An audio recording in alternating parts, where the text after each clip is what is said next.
Sports Broadcast Solutions is a broadcasting network for everyone. SBS offers live telecasts on Channel 59.3, YouTube, or Twitch. We include pre- and post-game interviews with the players. You know, it started in the locker room. All the boys were getting going before the game and stuff, and we kind of found a little click at the beginning of the game, so I think that's what got us going. We also include digital live statistics, play-by-play commentary, team highlight reels, and even more than that. Go online to sportsbroadcastsolutions.com or search Sports Broadcast Solutions on YouTube. SBS, a broadcasting network for everyone.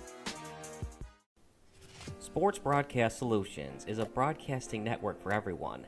At SBS, we offer a professional broadcasting experience for the non-professional athlete. Just like the pros, we offer everything for you.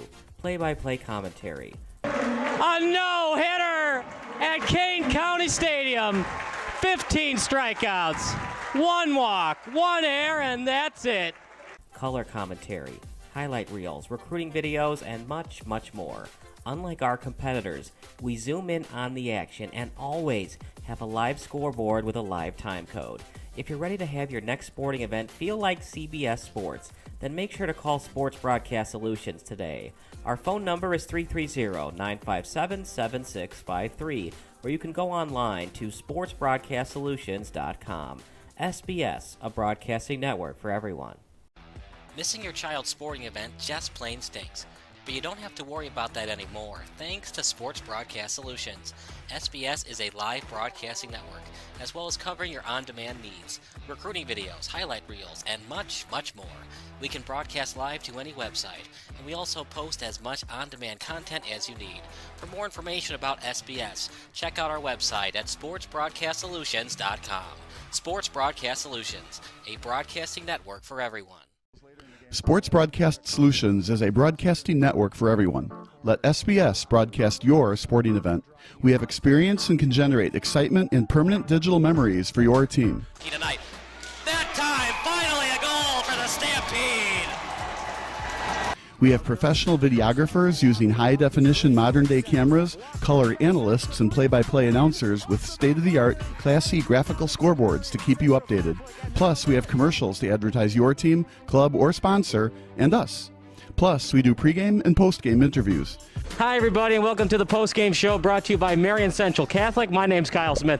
Well, my name doesn't matter. These young ladies matter. It's senior night as the Hurricanes win a battle down the stretch, 48-46. Hi, I'm Carrie Kramer. I swim 50 breast, 50 free, and 100 back. Whatever your sports broadcast needs, we are at sportsbroadcastsolutions.com. Check us out and become part of the digital sporting world. Sports Broadcast Solutions is a broadcasting network for everyone. Instead of spending hundreds or thousands with all these college recruiting sites, let us put together your college highlight reel. For just a fraction of your potential college scholarship and significantly less than these recruiting services, we got this. In addition, we put together highlight reels for teams, including high school, your club team, or travel team. My teammate gave me a great pass, and I just took it. The other team slashed me, took the opportunity, saw where the goalie was weak, and I just shot it there. Solon, O'Connor, and Marsh back on defense, and Marsh gets a blowout. We got a breakaway at 2-0. A shot, and a goal! So 3-3, the power play was officially over. Whatever your sports broadcast needs, check us out at sportsbroadcastsolutions.com. Check us out and become part of the digital world. Sports Broadcast Solutions is a broadcasting network for everyone. For those of you who would like to broadcast or live stream your event, or maybe make a highlight tape, but would like a sponsor to fund the event, SBS has a myriad of ways to advertise your sponsor during our broadcasts. We have commercials. We have on-air reads by the announcers. Albatross Physical Therapy and Wellness specializes in pain-free. We have graphics, and we have watermarks. Finally, Sports Broadcast Solutions can create a commercial for you or your sponsor. Whatever your sports broadcast needs, we are at sportsbroadcastsolutions.com. Check us out and become part of the digital sporting world. Sports Broadcast Solutions is a broadcasting network for everyone. For those of you that just want raw footage of your sporting event, but no play-by-play or color commentary, you just need us to live stream video from the event over the internet. We will live stream your event on YouTube on our Sports Broadcast Solutions channel. In addition, We also have a dedicated channel on YouTube for live streaming at SBS Livestream. And if you need multiple channels, we can utilize Facebook Livestream and Instagram Live on our channel as well. Options include commercials from your sponsors, professional scoreboard graphics are still available, and of course, yes, pre- and post-game interviews are available as an option if you want. We've been working really hard this whole summer and stuff. Whatever your sports broadcast needs, we are at sportsbroadcastsolutions.com. Check us out and become part of the digital sporting world. Sports Broadcast Solutions is a broadcasting network for everyone. We broadcast sporting events for people of all ages, including adult leagues, high school leagues, and kids.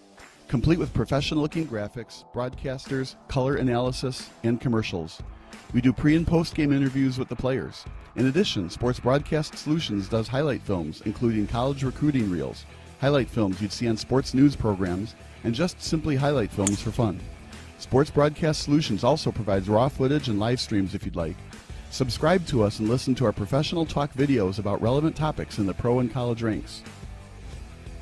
Whatever your sports broadcast needs, contact us at sportsbroadcastsolutions.com and become part of the digital world.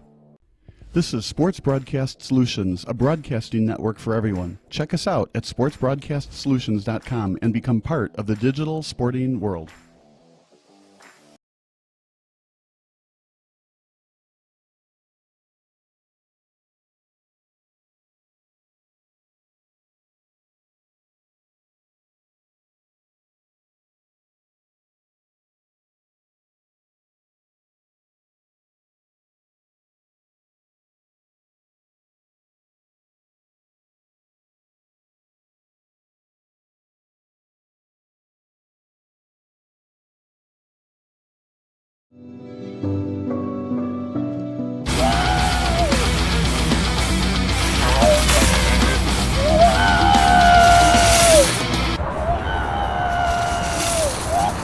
Isn't that putting the cart before the horse? Yep. You're not supposed to do that. Nowadays, you have to, especially in the housing market, where you need to get a mortgage before you find the house. That's why with the Get Committed program from Compass Mortgage, you'll have a fully underwritten loan commitment that stands out even amongst cash offers. Not to mention, once you find the perfect home, you could close in as little as 15 days.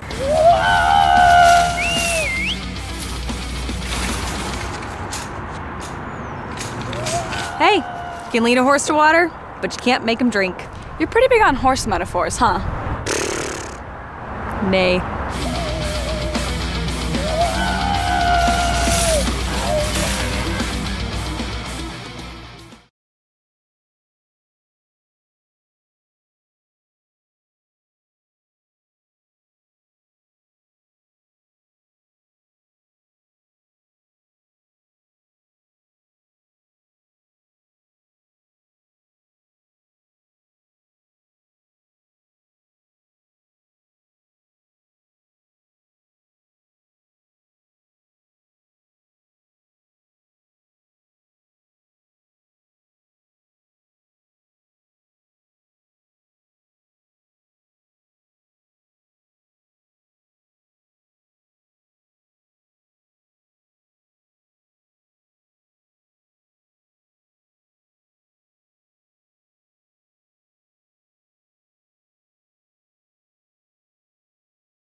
Stop what you're doing.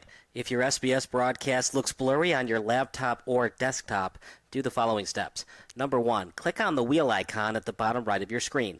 Then click on Quality. Click on the highest quality that's available for you. And number 3, wait for your laptop to load and enjoy the broadcast. If your broadcast looks blurry on your phone or tablet, do the following steps. Number 1, click on the wheel icon located at the top right of your screen. Number 2, click on Advanced. And number 3, click on the highest quality available. If you're still having issues, type in the live chat. Thanks, and enjoy the game.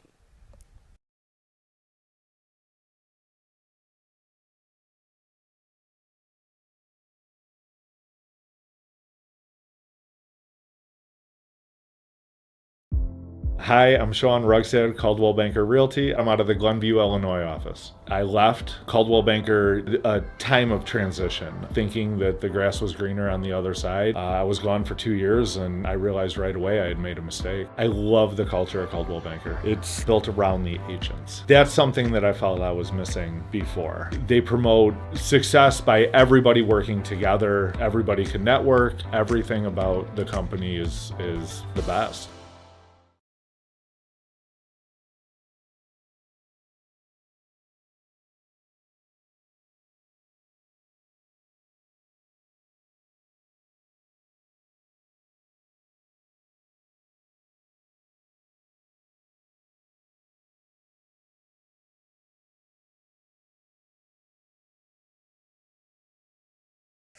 The best things in life are sweet and free, too, especially when they come from Chicago's own Sweet Amanda B's. Today, we're celebrating the iconic bakery's 20th birthday. Happy Look at day over 10. birthday! The bakery began at home with the owners baking desserts for friends and family, and then in 2002, Sweet Mandy B's opened its first storefront. They're known for their old-fashioned desserts, and they were nice enough to send us a bunch of them. Look at these cupcakes. This is what I've had when I've gone there, is these delicious cupcakes. They look right? beautiful. They're pretty. What do you guys have? Sugar cookie with frosting. I also recommend the molasses cookie. Oh, yes, my the best. goodness, it's That is so the good. best. Oh, I have Oreo frosted brownie. okay, and then I'm not sure what this is. It says Just dough it. just dough it. That's Look the at this. cookie Look at with this, you cookie guys. dough There's in something. the middle. Oh. Yeah, and I have a iced Rice Krispie treat that I'm not trading with anyone. You like Rice Krispies, huh? I do. That's Really? perfect. Look at The I feel like you either 5-year-old love in them me or do. you hate them. Exactly. Yeah. No in between. All my kids' birthday Cute. cakes. This is where you get it Sweet from? Mandy B's for years and years. Yeah. Well, I tell you, we've been eating nonstop for today. Yeah, Oh, here we go. Stop now. Go tea. Let's see. Oh, how is it? Sugar rush. It's absolutely delicious. Team's gonna be ready for a nap I after think the so. show, I We'll think. be right back. Wow, the newsroom's going to have fun today.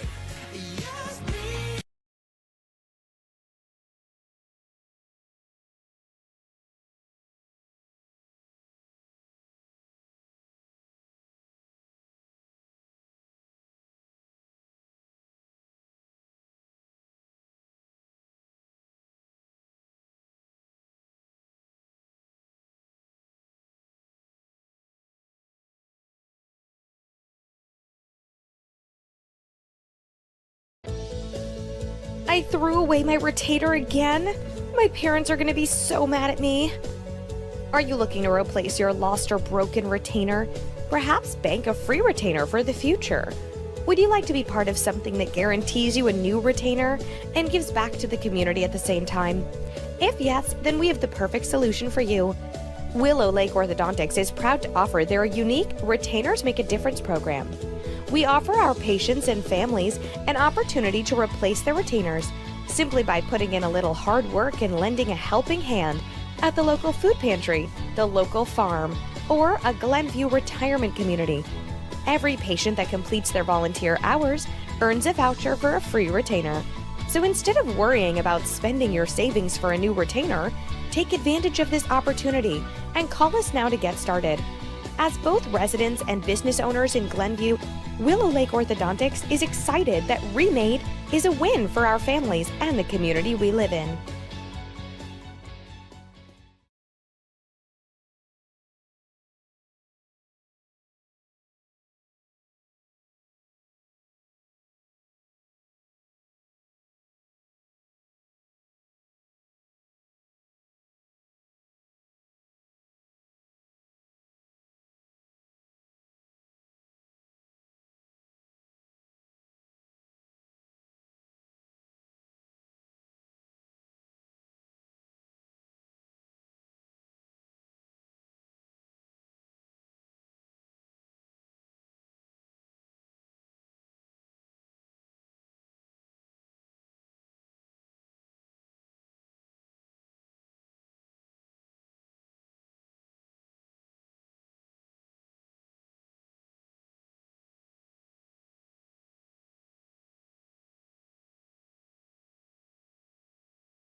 Stop by your neighborhood Ace and we'll help you get organized. 18-gallon totes, $3.99 after $1 instant savings. Ace is the place with the helpful hardware, folks.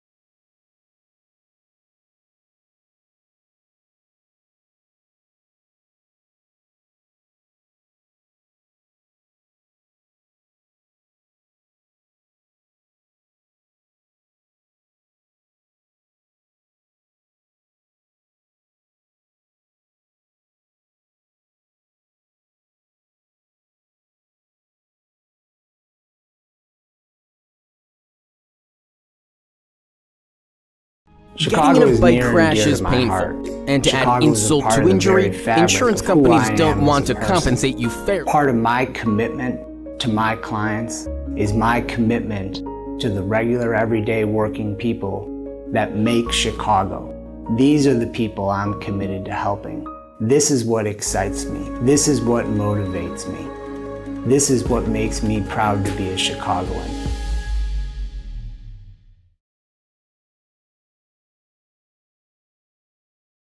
Chicago is near and dear to my heart.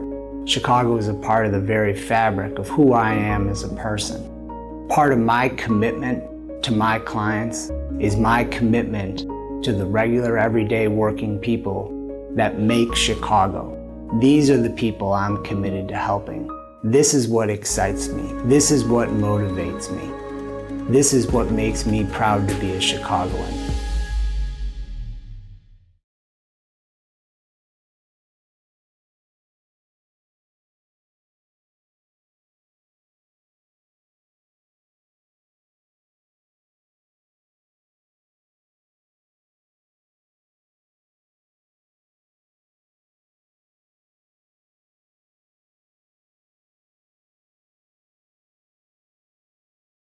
Ever since I was a little kid, I've been interested in the ideas of justice and fairness and equality. That's why I became a lawyer. I have the opportunity to advance these ideals.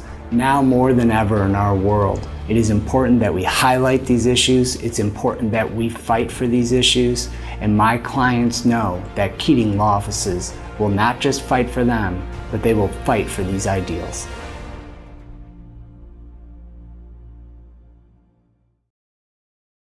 Getting in a bike crash is painful, and to add insult to injury, insurance companies don't want to compensate you fairly for all you've been through. The attorneys at Keating Law Offices are national leaders in bike accident cases with a history of success. We're available for free legal consultations with no obligation. There are never any attorney's fees unless we win your case. Contact us anytime. We are here to help.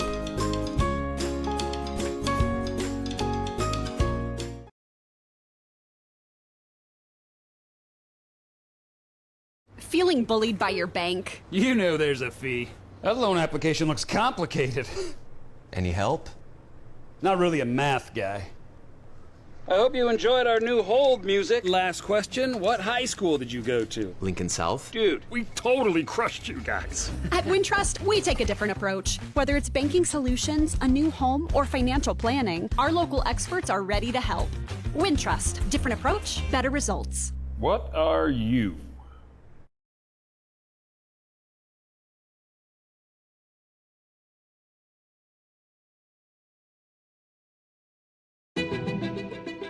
You are a seasoned loan originator.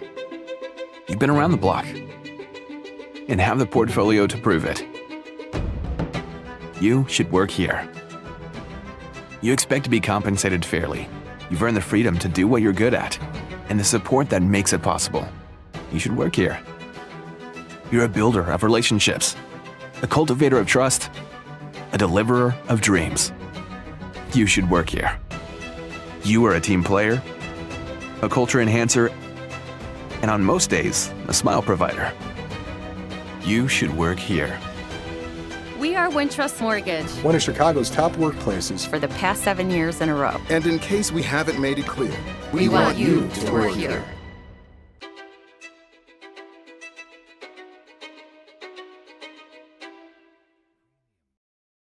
When you start your paint project with Ace and our Extra Mile Promise, you'll never have to stop and run back to the hardware store. Because the Extra Mile Promise guarantees you'll get everything you need to paint in one trip or delivery is free. Ace is the place with the helpful hardware, folks.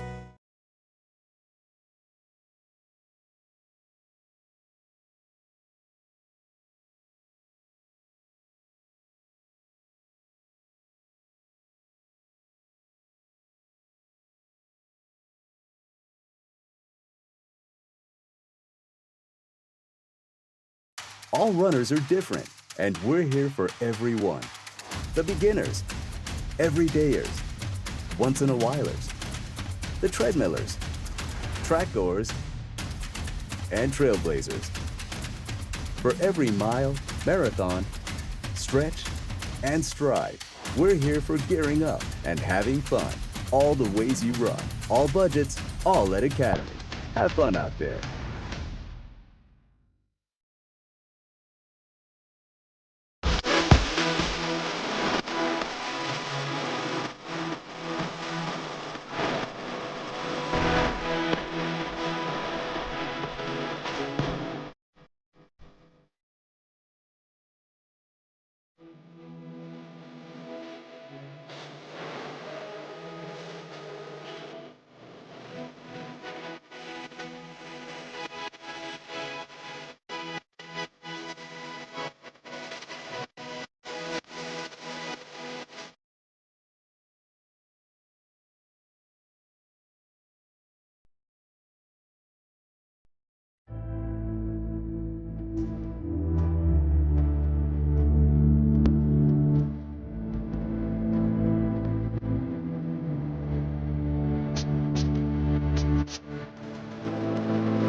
Sports Broadcast Solutions is a broadcasting network for everyone. SBS offers live telecasts on Channel 59.3, YouTube, or Twitch. We include pre- and post-game interviews with the players. You know, I started in the locker room. All the boys were getting going before the game and stuff, and we kind of found a little click at the beginning of the game, so I think that's what got us going. We also include digital live statistics, play-by-play commentary, team highlight reels, and even more than that. Go online to sportsbroadcastsolutions.com or search Sports Broadcast Solutions on YouTube. SBS, a broadcasting network for everyone.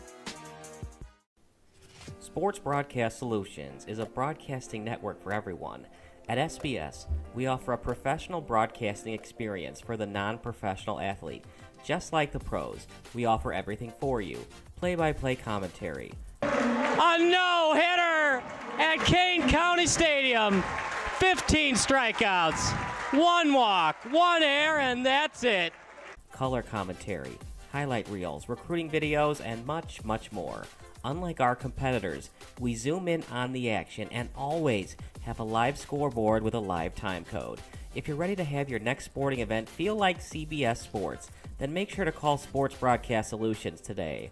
Our phone number is 330-957-7653, or you can go online to sportsbroadcastsolutions.com. SBS, a broadcasting network for everyone. Missing your child's sporting event just plain stinks.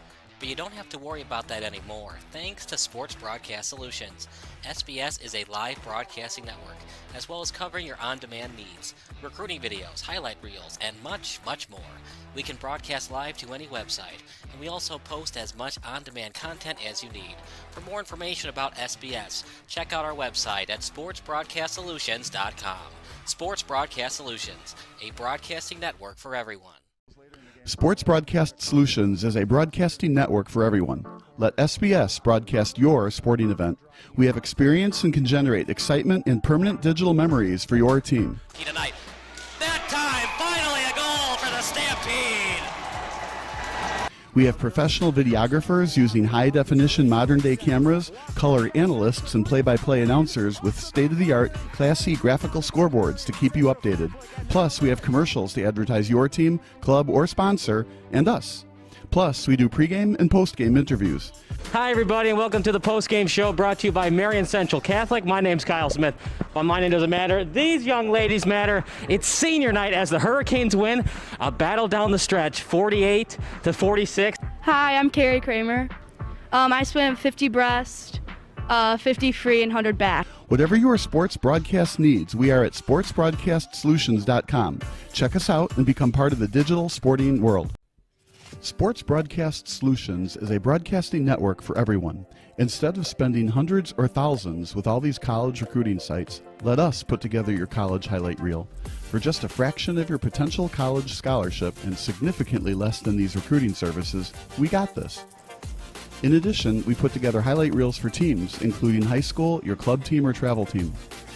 My teammate gave me a great pass, and I just took it. The other team slashed me, took the opportunity, saw where the goalie was weak, and I just shot it there.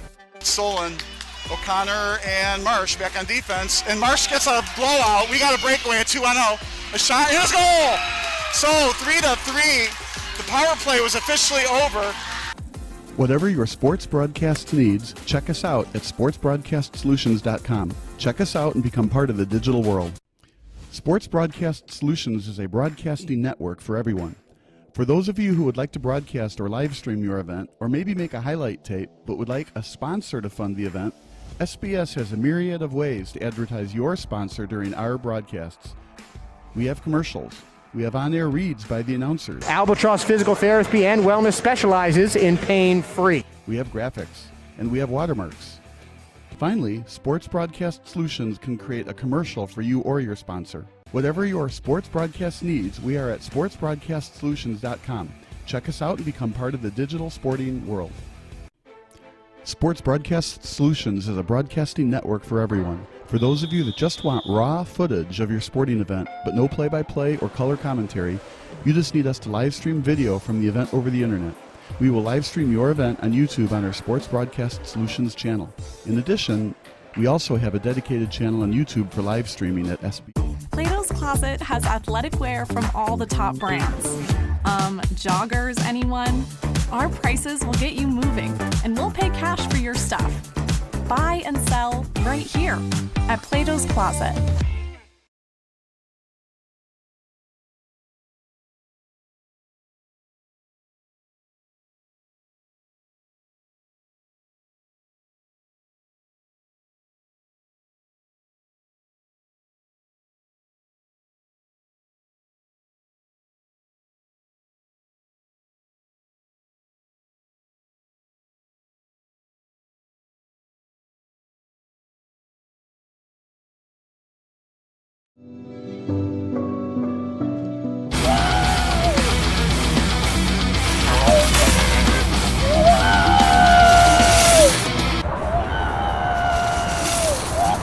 Isn't that putting the cart before the horse?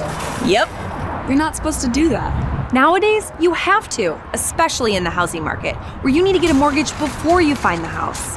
That's why with the Get Committed program from Compass Mortgage, you'll have a fully underwritten loan commitment that stands out even amongst cash offers. Not to mention, once you find the perfect home, you could close in as little as 15 days.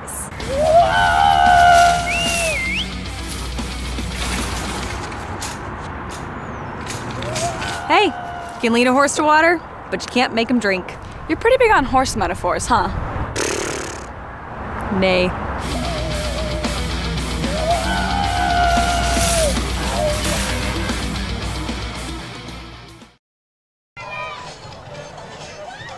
Sam Corbett here with Luke Wild's pregame 5-1 Benet.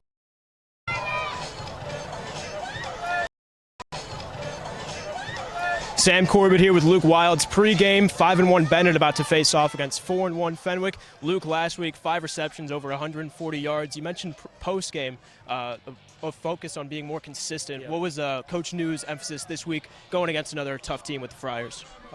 Pretty much, we just got to put two quarters, first half together, 2 quarters, second half together. That's pretty much it. Now, the Friars led by Auburn commit Nate Marshall on the defensive line. What was the scouting report for him this week? Just come at him hard. That's coming at him hard, coming at him strong, coming at him fast the entire game. Can you talk to me about your connection with Ryan Kubacki? It feels like every time he's got to bail out, make something happen, you find yourself open. Yeah, I mean, that's the special part of our offense. Someone's open every play. Is there a connection or a rivalry between you and the other Luke on this wide receiver core, Luke Doyle, back and forth, comparing stats at all in practice, any friendly competition? Not really. It's just we pick each other up. We hold each other accountable. Sorry. You're okay. Benet, 5-1, playoff bound for the first time in your career and a long time for the program. Tell me what that means to you. I mean, it's so special. We can't stop here. We got 3 more games to play. 8-1 is the goal. Luke Wild is here at Benet Academy. Thanks, Luke. Thank you.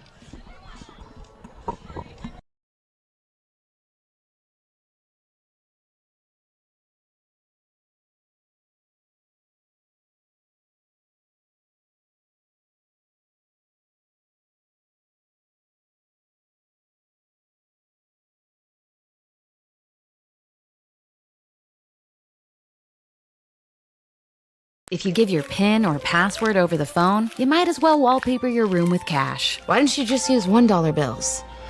Okay, these will come right off. It's just hot glue. So they can take it back, right? You go, careful, careful. Oh no, something spilled over here.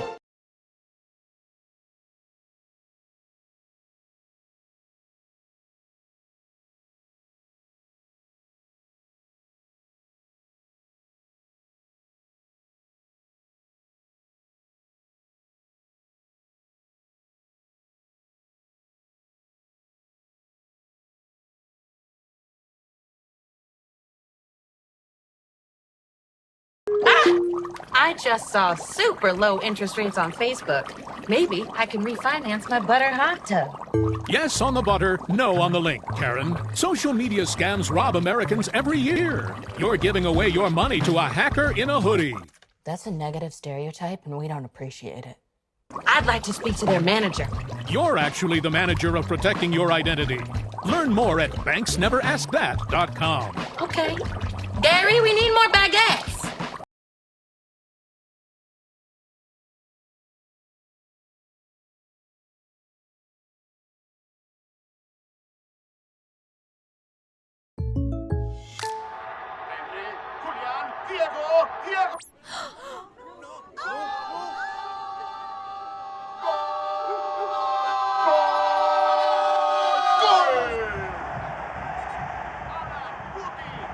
They're my neighbors. Come on in, guys. Bringing fans together. State Farm, official sponsor of Liga MX. Like a good neighbor, State Farm is there.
There are only two kinds of people in this world.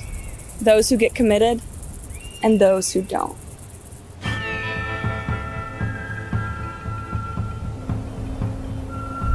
Before you find yourself in a housing standoff, get committed. Visit our website to learn more.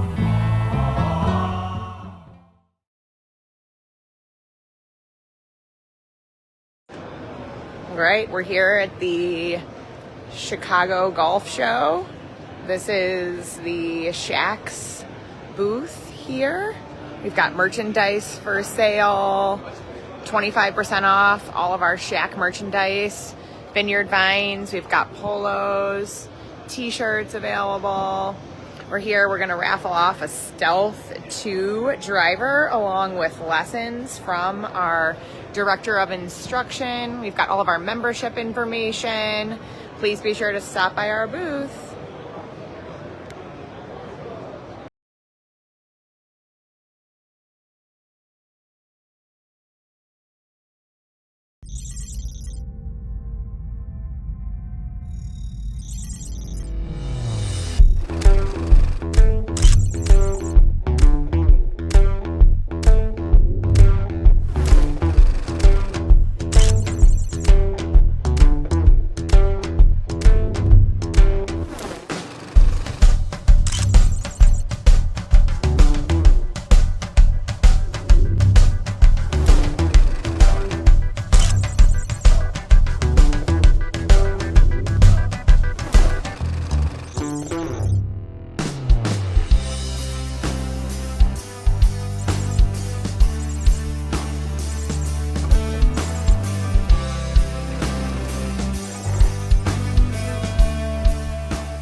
Illinois' top-ranked orthopedic and spine practice, Midwest Orthopedics at Rush, is now in Joliet. See a world-class specialist close to home. To be your best, see the best.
Before we celebrated this special night, before we fell in love with our home all over again, we searched for a company to handle our entire remodel, from architecture and material selection to permits and complete construction with impeccable design.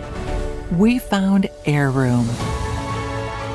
Visit the Heirroom Design Build Center in Lincolnwood to explore your home's potential. Heirroom, architects, builders, remodelers. Your project begins at heirroom.com.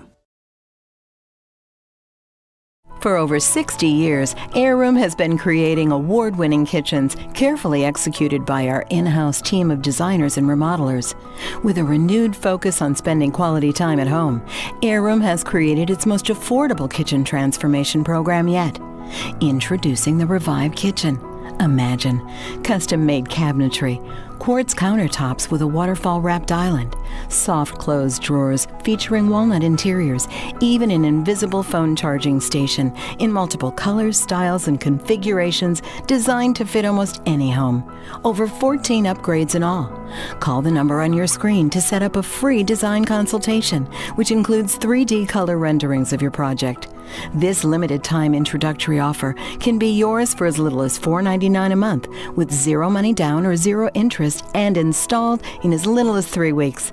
The Revive Kitchen, with all the luxury and experience Heirloom is known for.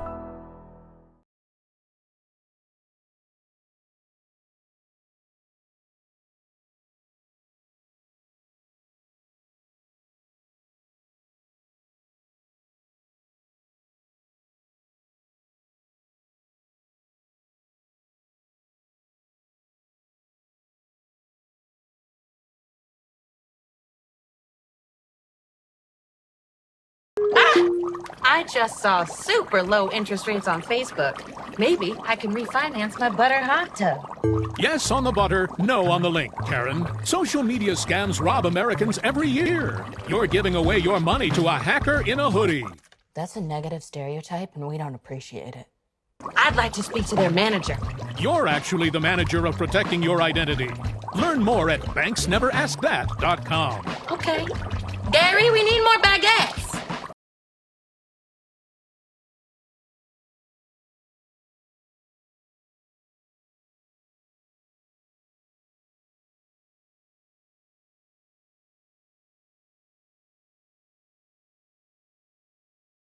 This is Sports Broadcast Solutions, a broadcasting network for everyone.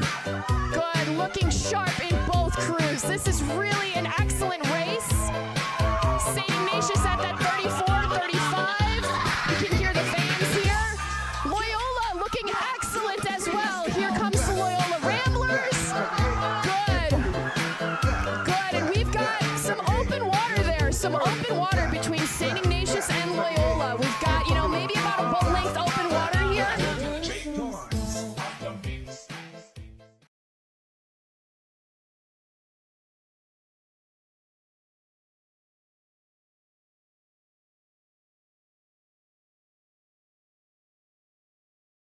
Stop what you're doing. If your SBS broadcast looks blurry on your laptop or desktop, do the following steps. Number 1, click on the wheel icon at the bottom right of your screen. Then click on Quality. Click on the highest quality that's available for you. And number 3, wait for your laptop to load and enjoy the broadcast. If your broadcast looks blurry on your phone or tablet, do the following steps. Number 1, click on the wheel icon located at the top right of your screen. Number 2, click on Advanced. And number 3, click on the highest quality available. If you're still having issues, type in the live chat. Thanks, and enjoy the game.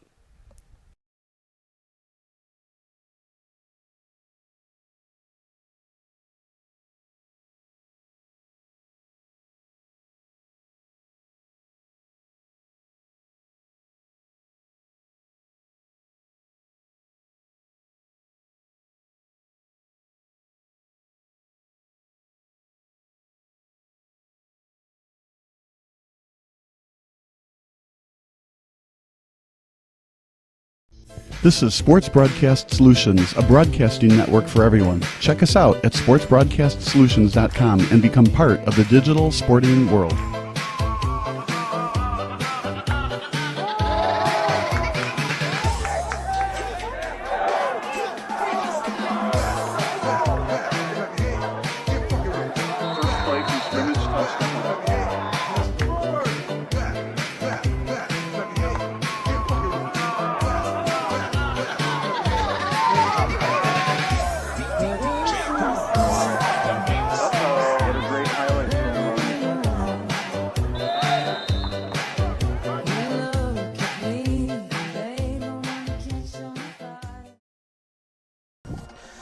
Good evening, everybody. Kyle Smith alongside Bob Vilsoe. It's Benet Academy hosting Fenwick here at beautiful Benedictine University Stadium, right across the street from Benet Academy. Bob, you couldn't ask for a better game Both teams are 5-1. Winner advanced to 6-1. Loser to 5-2. It's football, of course, so we will have a winner tonight. If it goes to overtime, it's college football rules. Ball at the 10 instead of ball at the 25-yard line. It absolutely is going to be a good game here. Both teams are, like you said, 5-1, right? But very different on their terms of points, opponents' points. Fenwick is 128 points and 63 opponents' points, whereas Benet has scored a lot more points, 211, and given up a lot more points, 136. Normally, you'd say that Fenwick is going to be the favorite here. They're ranked number 8 in the state, whereas Benet is ranked 42nd, I think 47th in the Chicagoland area and 52nd in the state. So there's a little bit of an edge there to Fenwick. The problem is that edge is totally taken away, and someday I'd love to do a study to see exactly how many points is a home game worth. So I would have to say that Benet is going to play better in front of their home crowd. It's always loud here, lots of fans. We were here 2 weeks ago for the St. Viator game, and the fans were packed left to right, up and down, and it gets very loud and very difficult for opponents to play here. So it's probably worth a touchdown advantage for Benet to play at home. Anyway, I'm still making a prediction. I think that Benet, being the 8th ranked team, is probably going to win. I'm going to say a score of, I want to say 3 touchdowns each, 21-21, but you can't win 21-21. So I'm going to say 28-21 Fenwick, but beware, Benet is very, very tough at home. I just haven't seen enough from this Fenwick offense. I know they dominated St. Lawrence last week, a team that went to the championship game against Rochester, but that was a 4A St. Lawrence team. Benet Academy, bigger enrollment, bigger class size, higher class. So I think that it's going to be a problem for Fenwick. We saw them against Montini, another team that's a lower class, and they were at home against Montini. Fenwick only scored 14 points in that game, and Jamin Williams, the junior quarterback for the Friars, threw a pick-6. I'm picking Benet 28-21, same score but different winner. They're at home. I like Kubaki with 5 touchdown passes last week against St. Patrick. He's got all the momentum in the world. His favorite target, we had in the pregame show, Luke Wilds, 3 touchdown receptions, partner, on 156 receiving yards. Yeah, it was fun. We interviewed Luke Wild before the game, but it sounds like we're going to have to make one of those Dr. Pepper and Kit Kat bets, to see who wins this game here. You've got Benet and I've got Fenwick, so it's going to be a good game for sure. Frankly, it's close to like a pick'em game. If this were Las Vegas, it would be interesting to see what their odds would be, like +1.5 or -1.5 or something. It's not a big crowd tonight, though, surprisingly, with how great the weather is. Benet being 5-1. Those are the slight issues. I know that Benedictine is just across the street, but technically it's not on Bennett's campus. And there is such a thing as home field advantage when you have the stadium on your campus versus going across the street to a neutral site game technically for a matchup like this. Well, I like having the college field be their home field. I think that's a huge advantage for the academy, right? But then Fenwick also plays at Triton, their home field, so they're not on their home campus either. But I really think this is a gorgeous facility. If I'm a high school player, compare my high school where I went, Glenbrook North, right? Their stadium, I mean, it was pretty classy right at the time. But compared to this college, facility, this is fantastic here. The weather is great. It's been 75 degrees all day today. Yeah. It seems like it was sunny. Now, of course, the sun has gone down, but the chill in the air isn't here. So if you thought you needed to dress up, not for this game, this is perfect weather. In fact, frankly, it's a little even on the warm side if you're a player. So we're going to take a quick break. It's Benet against Fenwick here on SBS, a broadcasting network for everyone. So then you mute.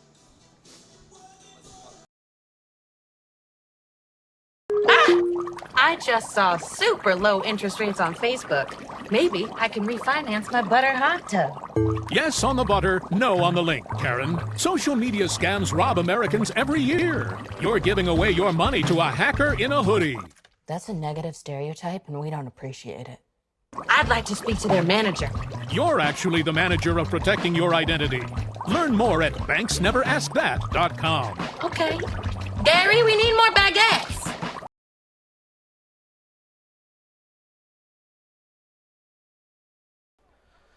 Kyle Smith alongside Bob Vilsoe. Pre-game analysis brought to you by SBS, a broadcasting network for everyone.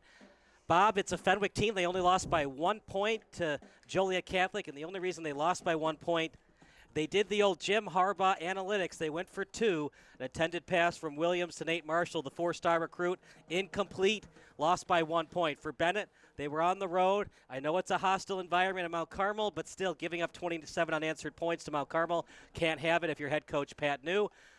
Those are the records going in. Other than that, each team has won 5 games. Technically, Fenwick has one of those wins as a forfeit. De La Salle ran out of players, so they had to forfeit the rest of their season. I like the gamble, though, going for 2 points. The trouble is, with nowadays, people look at the records and the points, opponents' points, things like that, and they don't really look at the strength of the opponent, right? So if you make that touchdown, you win the game, and that's all good, right? But then you don't make that score, and then everybody looks, oh, you've got a blemish on your record. You lost a game.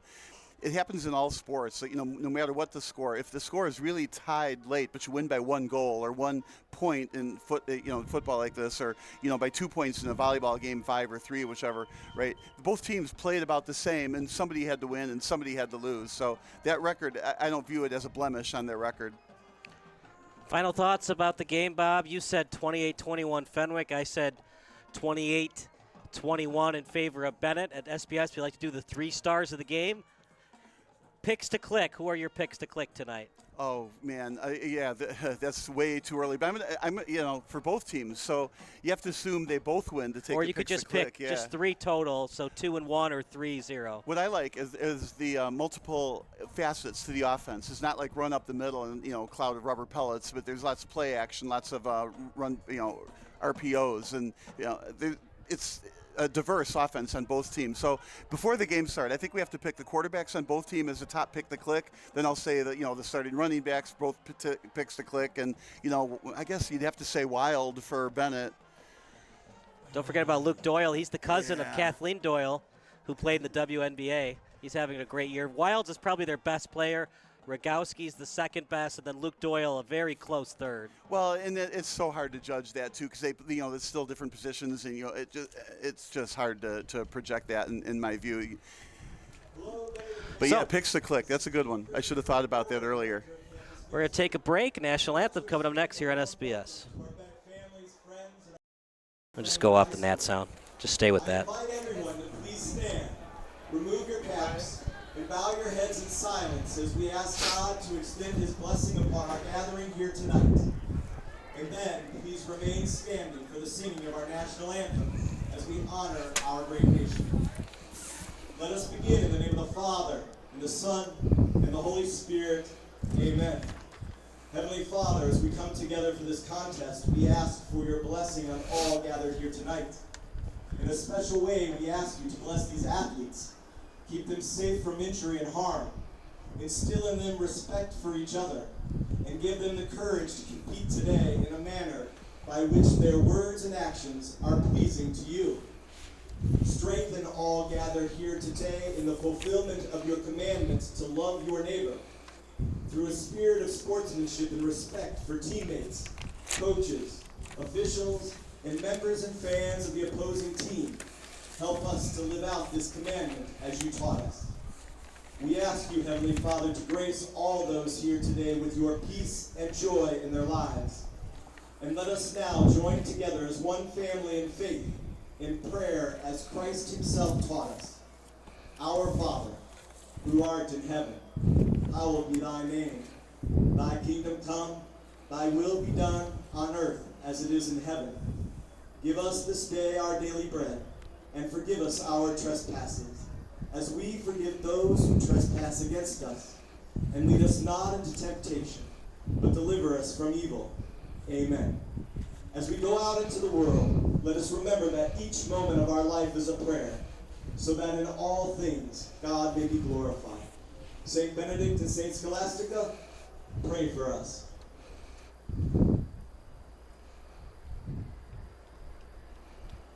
At this time, we ask you please continue rising and join in the playing of our national anthem, played tonight by our Benet Academy Marching Band.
And a very nice rendition done by the Benet Academy Marching Band. Kyle Smith alongside Bob Vilsaway. Almost time for football. You can't ask for a better fall night than tonight. Yeah, a little bit of wind coming in. So I'm looking at the flag at the end of the field. The flag is on that'd be the north side of the field. It's just, limp. It's not blowing anywhere. So I feel like we're getting the breeze up high, but on the field there's very, very little wind at all. So Fenwick in the black and red. They'll be opposed by Fenwick in the white and black. And I think, this stadium is large, right? So we were saying it might have been somewhat of a sparse crowd. Well, it looks like it's sparse when you look at this particular stadium. But if all of these fans were at any high school in the area, in all probability, that high school would look very, very, very full of fans. The other thing about it here is there is no far side stands, right? So one team is to the left, their fans there, and one team is to the right, their fans there. So, they're in close proximity of each other.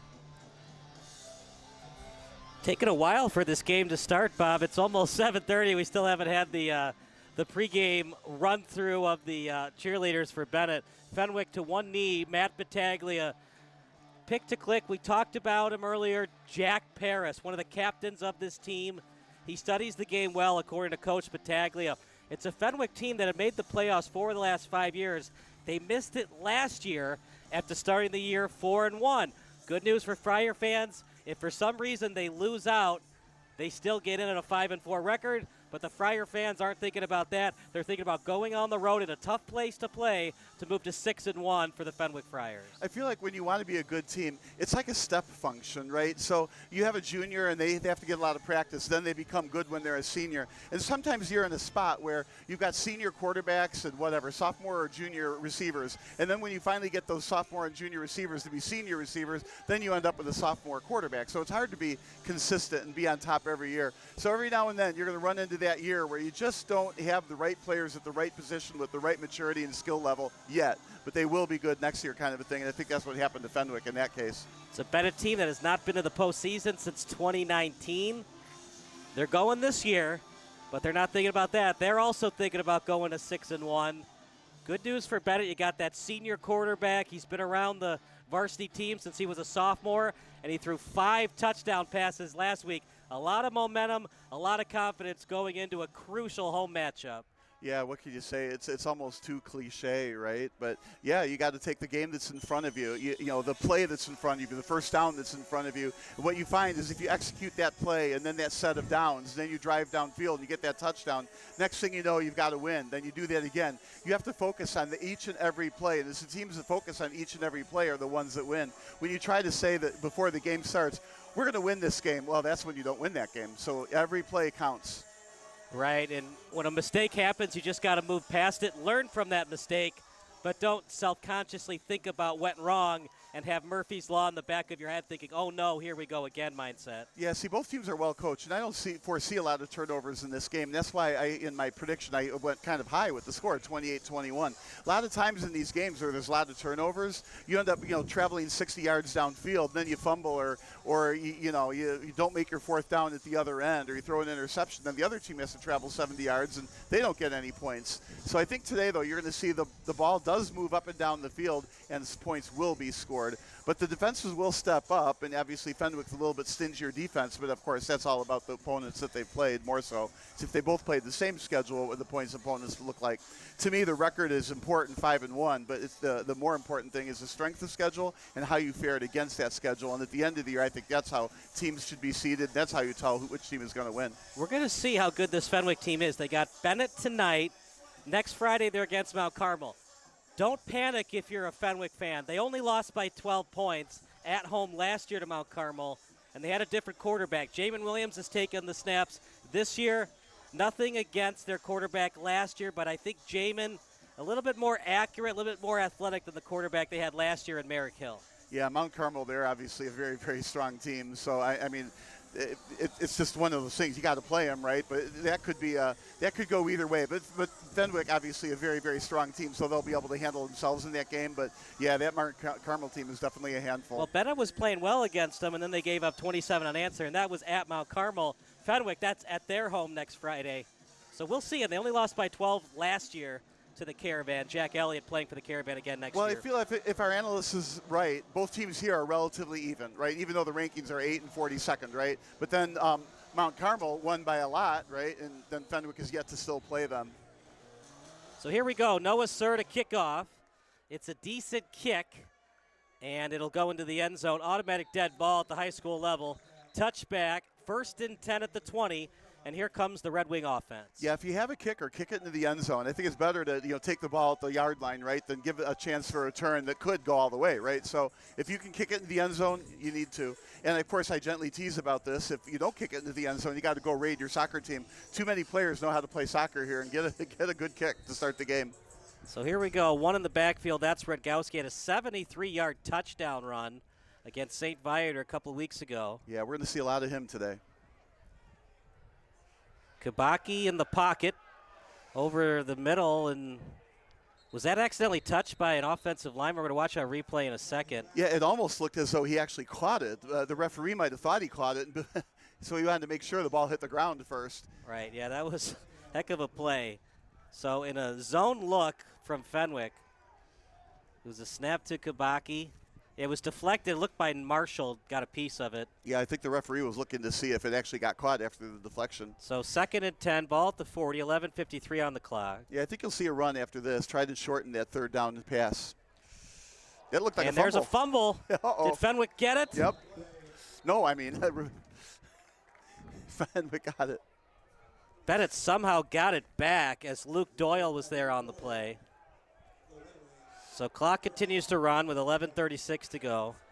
That'll make it 3rd and 10 as they have it on the Jumbotron right now. I thought they lost a couple yards. I actually thought they lost the football there. So the ball is spotted near the 15, so they're going to change that on the Jumbotron. It's now 3rd and 15, ball on the 15. So it feels like it's against the wind pass, but the flag is not moving. So 3rd and 15, one in the backfield. That's Redgowski. 3 wide receiver set. Obvious passing situation for the Red Wings. Clean pocket for Kubaki. Steps into his throw. Bad pass up in the air. And the tip drill goes the way of the Red Wings as it was not picked off. Very shaky right now for Kubaki in this Red Wing offense. Yeah, I didn't like that pass. It looked like it went into triple coverage. It was almost as if, okay, coverage, I'm going to throw it right there. Get ready. Here it comes. And then he only had one receiver there and like 3 defenders. Then, like you said, the tip drill ball went way up into the air, and it was anybody's ball. There you see the triple coverage. Or there we see the triple coverage. And it almost was caught that time by Ben Albert. Here we go. And now we're going to get a punt. Hopefully the punt that'd be golf. Yeah, they're going to putt this ball away. Need a big punt here if you're the Red Wings. It's something they've struggled with in the past, the punting game. It's probably because they don't do it a whole lot, right? Left-footed kick, not a good one. And he did not signal a fair catch, so Montgomery is going to be tackled backwards. Dangerous play part. Early on in the game, you'd like for him to signal fair catch, have good field position for your offense. Especially, that punt didn't even get to midfield, right? In that scenario, absolutely fair catch it, take the ball, don't risk the fumble, and move on. You know, partner, you look at the roster for Benet, and they have Daniel Flores listed as a kicker, but he's not listed as a punter. He's listed as a place kicker and a linebacker. Well, it makes you wonder. We don't know what goes on in practice and what sprained ankles or knees or whatever that the players have, but that was not, like you said, a great kick. And, that's going to affect the game maybe on 4th down when they're at midfield later on. So 10:47 on the clock, a little quick pass, and down the sideline he goes as it was delivered to Andrew Bajorson. See, I feel like those yards were gained too easily. A little short pass out to the left, right, and then got around the edge, and you got a 1st down on one play. So if they can keep playing like that, they're going to earn their number 8 ranking and win a road game. So Jamin Williams, the junior quarterback, he split time with Hosty in the first game of the season. Clean pocket. Down the field, he's got Bjorson wide open. Touchdown, Friars. The visiting team strikes first. They just made that look way too easy. 2 passes to the left side of the field, 1 short, 1 deep. 2 plays later, they've got the lead after that short punt. Fenwick made it look real easy. You know, we had questions about the offense. I think the questions are no longer there, Bob. That was way too easy. Blown coverage that time for the Red Wings. The coverage from Jack Getz, and he was nowhere to get the wide receiver on that play.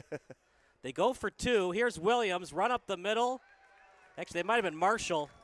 It was a wildcat to Marshall and a touchdown for the Friars. Right, 8-0. I like the aggressiveness behind that. It's the right guy to get into space. He's not that slow either. He's a defensive end.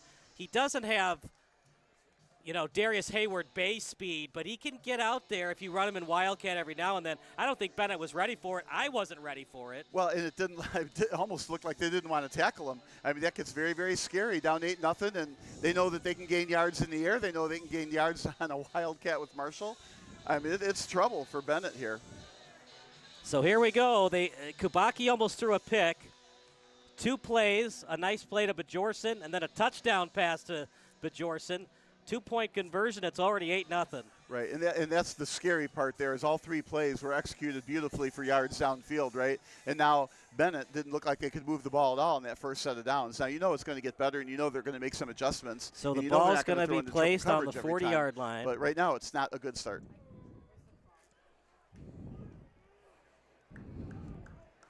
As that kick return goes out of bounds. I do like the kick going into the end zone.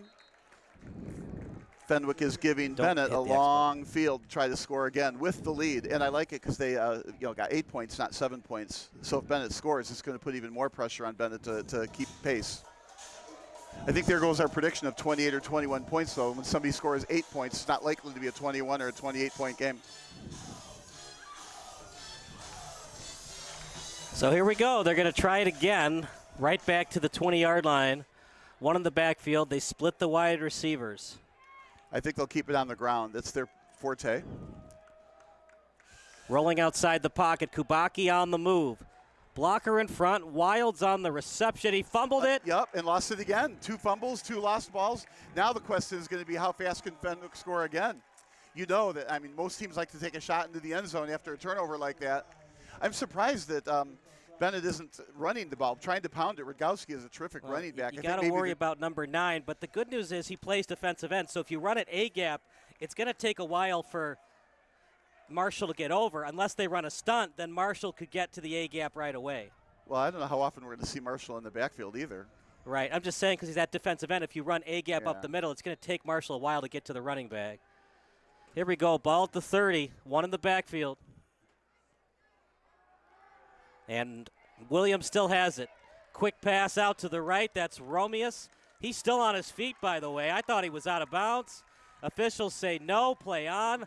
1st and 10 for the Friars. What is happening to this Benet defense right now? You know, my prediction has been going south in this game, but I'm predicting another long pass to the right. So what they did, short pass to the left, then they set them up, then went deep left for the touchdown. Here, a short pass to the right. I feel like they're going to be looking for another pass to the right in the end zone. Let's see what they actually do. So he was indeed not out of bounds. Wasn't even as close as I thought he was. Romeus on the jet sweep. This might be coming back. Yeah, flag. Had a lot of time to run that ball. Usually when the jet sweep is that easy to execute, it's because somebody cheated. I like, though, that they went to the long side of the field. So the ball was on the right hash. They ran the jet sweep to the left, to the wide side of the field. Sometimes when you run those sweeps to the right, you run out of real estate and you end up out of bounds before you can turn the corner. So I like how Fenwick is using the field to their advantage, but they lost 5 yards. Still first down.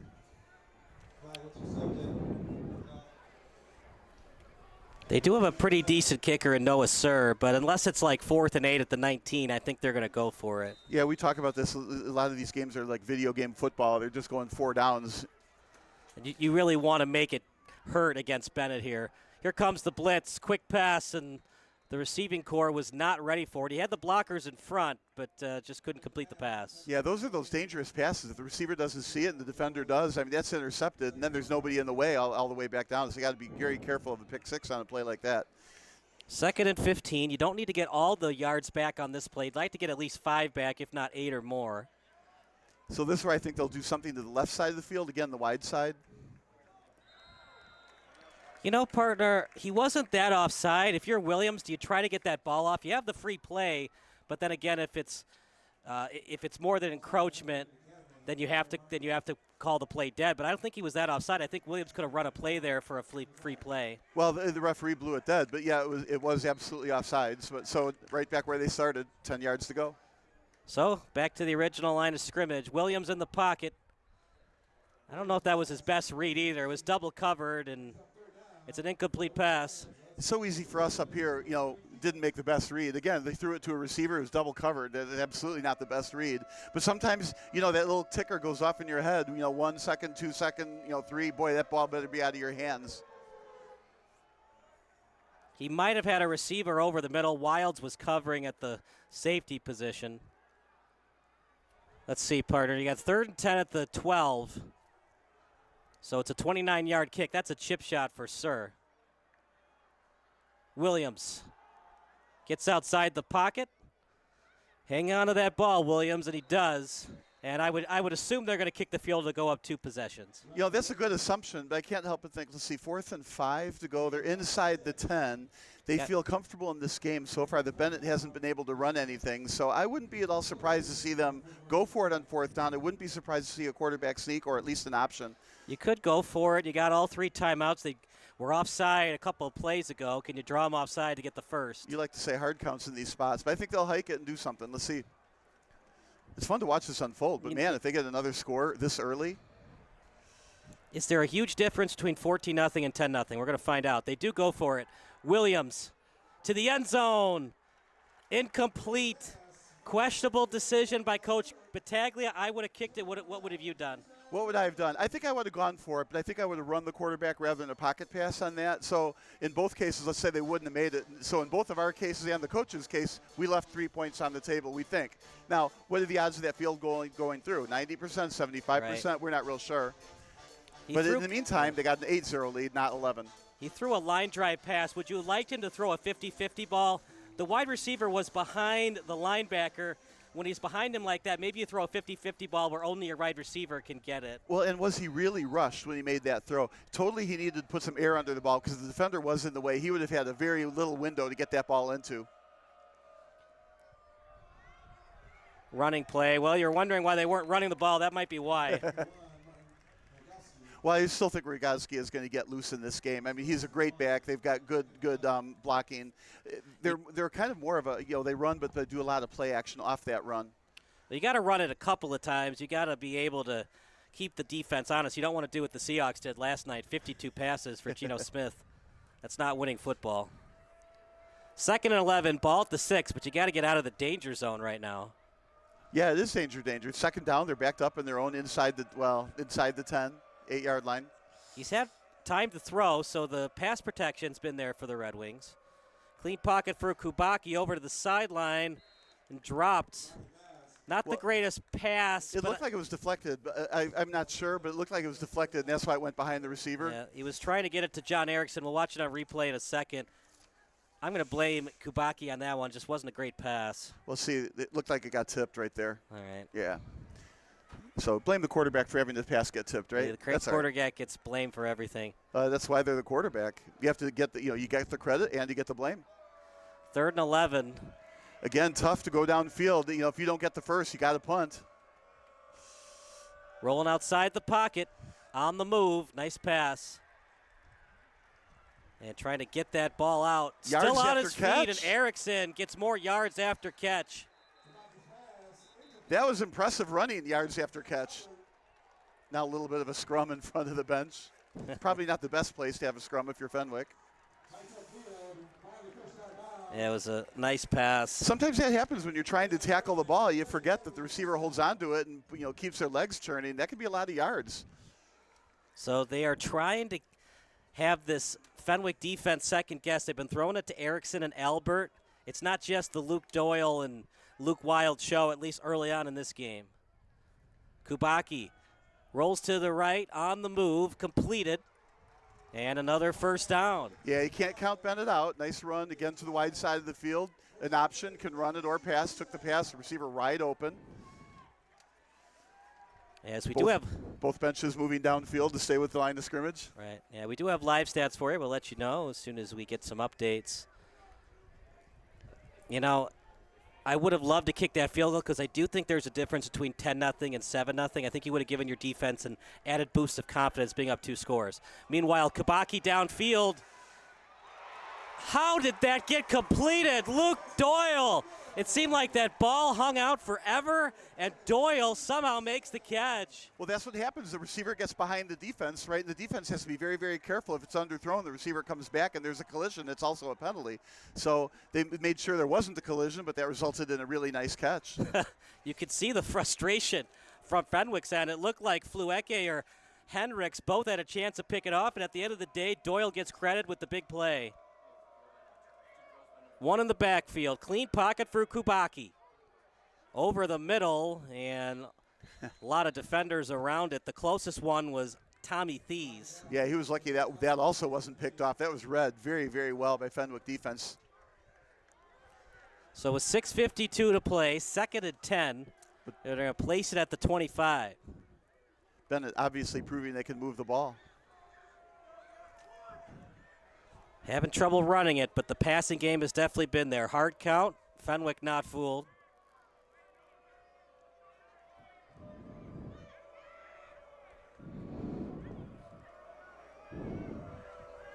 Bad pass. Oh, no. He's got time, and Kubacki's not going to risk it. I agree playing it safe there, but at the same time, if he picks that up, he might have had time to roll to the left 1 more inch and throw it out of bounds for the incompletion. Yeah, maybe. I think there's probably, thousands of coaches in the United States and probably thousands of coaches that would have said fall on that ball. I get it. It's just you have so much momentum going your way. If you could somehow pick that ball up, scoop it up, and throw it out of bounds for an incompletion. Well, it would have been 12-yard difference. 3rd and 17 now. Screen pass, and Fenwick not fooled. Flag on the play might be on the Red Wings. It's holding. You can see it. But I think they might decline this, take the completion, and then you'll lose it down. He didn't get any yards, so I would decline. Right, yeah, I would too. If he had gotten yards, I would have accepted it. Well, yeah, he didn't get much yardage at all on that. I would decline. Give him 1 down to get this first down. Sometimes if you're in field goal range, you want the yardage. This isn't that time. We've seen Flores in warm-ups. He can make kicks like this, but I wouldn't do it this early on in the game. No. I think you'll see a punt. The question is, where will it be downed? We've seen Kubacki punt as well, but Flores should be in punt formation. Now, if you kick it to the end zone, the ball comes back out to the 20. It's only a net of, about 13 yards, 14 yards. So they got Nicholas Durbis out to kick. At least I thought I saw 16. Flores is 6. Nobody back to catch this. Should be Flores. I think that's interesting on Fenwick's part. I'd have somebody back. Terrible punt. Flores. Well, that's what they wanted. So you got to go inside the 20. Didn't get the good roll, though. And here we go. Ball going to be placed at the 22, and Fenwick's offense coming back out on the field. Just a net 12 yards on that play, which was the 12 yards you wanted him to get back by picking up the football and throwing it out of bounds. What people might not be aware of that are watching the broadcast, if you go for a field goal at the high school level, it's not where the holder is. It's an automatic touchback. You can still return the kick for a touchdown. At the end of the day, it's a 2-yard difference. If you had tried to kick the field goal, you might have gotten 3 points. If you miss it, the ball gets placed automatically at the 20. As that running play, positive yardage, and then he's going to get at least a yard or two before forward progress was stopped. And in high school, what we're starting to see are YouTube videos of you being like 60 yards away from the field goal post. They're still place kicking the ball because they feel like they can kick it farther off the tee than they can with a punt. So that rule one of these days is probably going to have to change. Here's a handoff to Morgan. As Morgan, he's got a lot of patience. We saw Nino Samir last year, but one of the reasons Jalen Morgan stole that job from Amir, the patience has been there for Morgan. Up tempo here. I like that run along the line, then cut upfield for 7 or 8 yards. This is a pass back. Quick pass. I think he caught it. As Benet read it all the way. Doyle was there. Yeah, it was very well defended. So you got 4th down and about 2. Decision time here for Fenwick. Now, if I'm Fenwick, I think I'm comfortable going for it just 1.5 yards away, because especially in high school, usually you get the mark. They're going in with no huddle here. All they need is, they're going to do the tush push. Interesting. And flag on the play. That's going to change this play into a punt. I don't think the fullback was set. Maybe. But this is going to change this into a punt, because it's at 4th and 6. They're not going to do a tush push or 4th down in their own end, I wouldn't think, especially with an 8-point lead, which could have been an 11-point lead. So we saw it last night. Here's the replay. So it looked like they were set. See what the signal is from the nearest ref. I missed it. Did he signal false start or legal shift? I didn't actually see. So watch on replay here what they signal. Regardless, they're going to punt because it's a 5-yard loss. 5-yard, right. So let's see. How about that? Wasn't a hold, illegal shift, or a false start. You're not allowed. For people that aren't familiar, remember the Bush push, the USC Notre Dame game? That was an illegal play. You're not allowed to do that, so that's what the ref called there. You're not allowed to pick him up and move him. It's got to be a scrum, and then there has to be defensive pushback, and then you try to change the forward progress. Fenwick was trying to create their own forward progress before Benet had any push on the play. The very famous professional formation.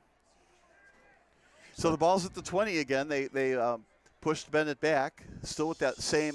I call it a 1-score lead, but whenever it's 8-0, to me in my brain, it's a 2-score lead, because you got to get in the touchdown twice, even though the second one is only 2.5 yards out. It's one of those things, because if USC had lost that game against Notre Dame, they wouldn't have been in the national championship game, that famous national championship game against Texas, the Vince Young game against Matt Leinart. But here we go. Benet, how about this? They're at the 20 again. Yep, just by chance this time. Nice pass by Kubaki.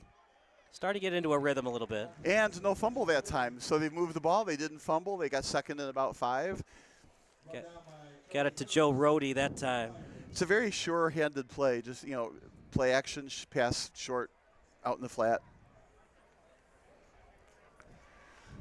They've had their opportunities. Just haven't been able to put points on the board yet.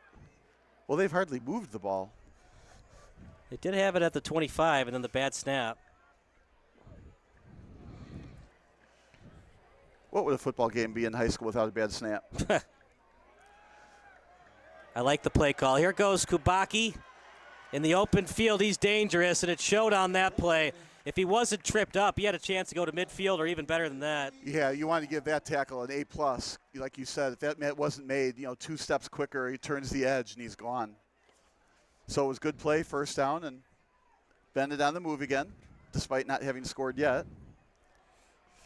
Waiting for a number on the open field tackle, but that was a nice play. Looked like Thies. Tommy Thies, he's an excellent player, showed on that play. 1st and 10, ball at the 34. Another high snap. It's been a struggle. And partner, I always wonder why offensive coordinators fall in love with the spread offense. I understand it. The analytics of the game have changed. But every snap has to be in rhythm. When it's a high snap, your spread offense doesn't work that well. If you go under center and you do a 3-step, 2-step, 4-step drop, sometimes that's easier to execute than the shotgun play. Well, a lot of high schools have gone with the shotgun play, and I think it's because the quarterback's there and he can look at the defense quicker and doesn't have to take those steps back. So second and 3. A lot of times we see the shotguns, even when you're icing the game at the end with running plays, because they just don't have enough practice time to practice shotgun and under center. Cleat pocket for Kubaki. Now he's going to roll outside it. Kubaki. And he's going to get the first. I think I'd run him out of bounds getting chased by Marshall as well. When Marshall's after you, you better run. Well, they only needed 3 yards to get the first. Yeah.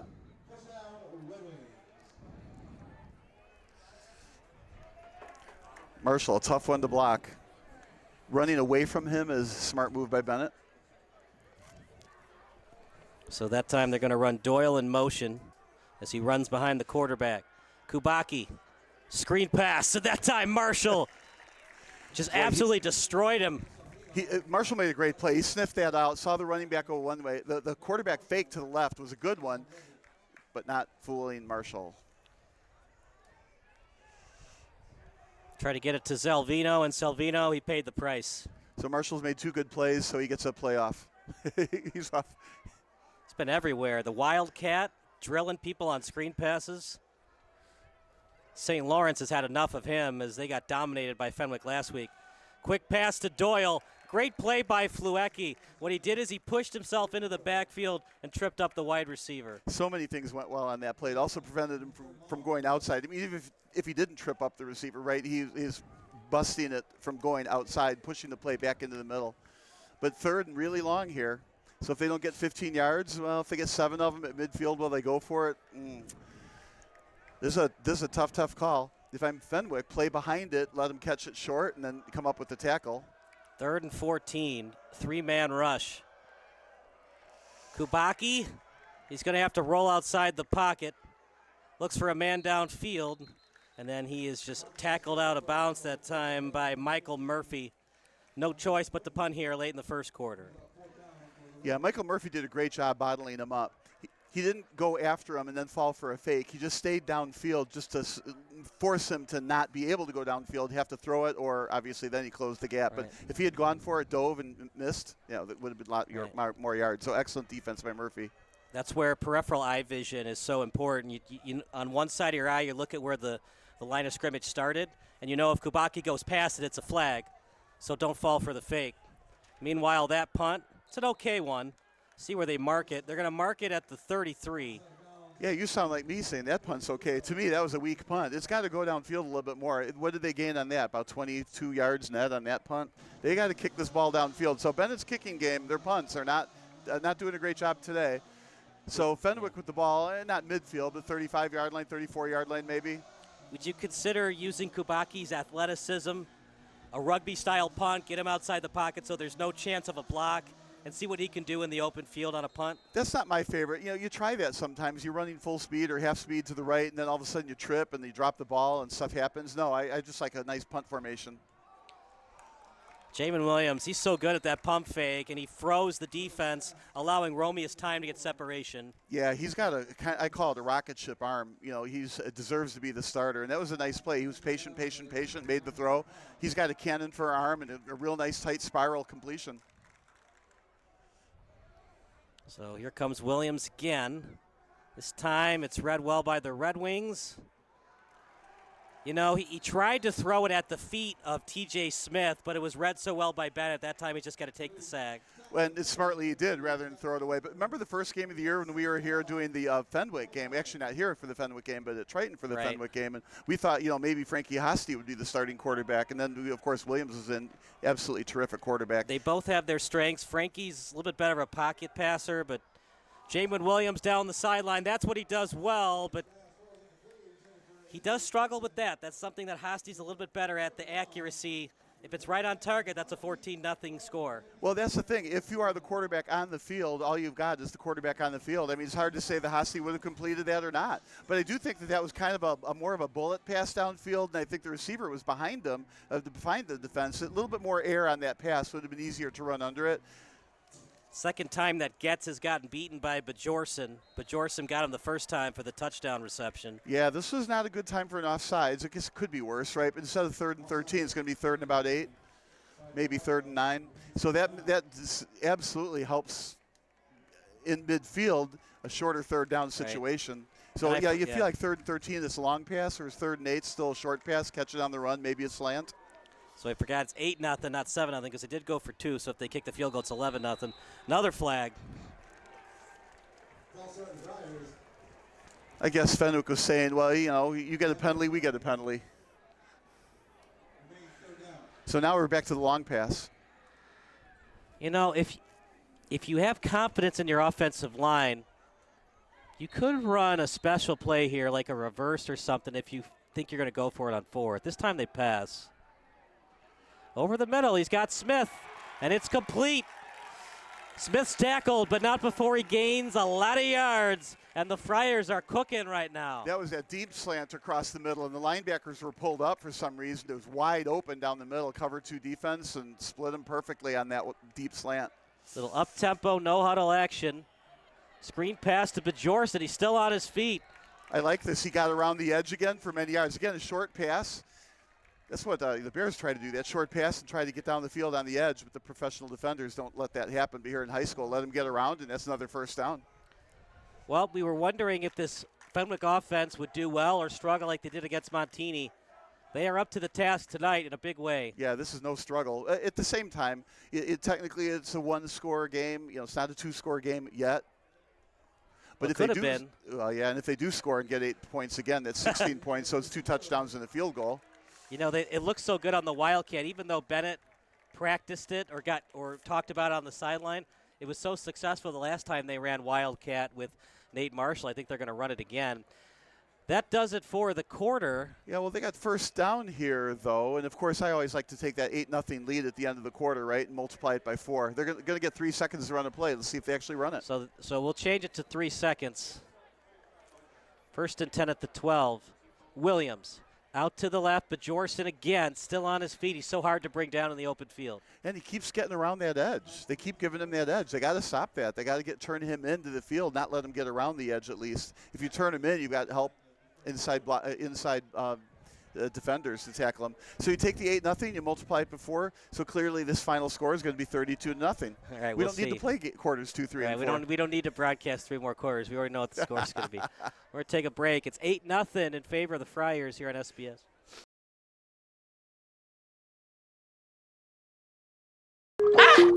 I just saw super low interest rates on Facebook. Maybe I can refinance my butter hot tub. Yes on the butter, no on the link, Karen. Social media scams rob Americans every year. You're giving away your money to a hacker in a hoodie. That's a negative stereotype, and we don't appreciate it. I'd like to speak to their manager. You're actually the manager of protecting your identity. Learn more at banksneveraskthat.com. Okay. Gary, we need more baguettes.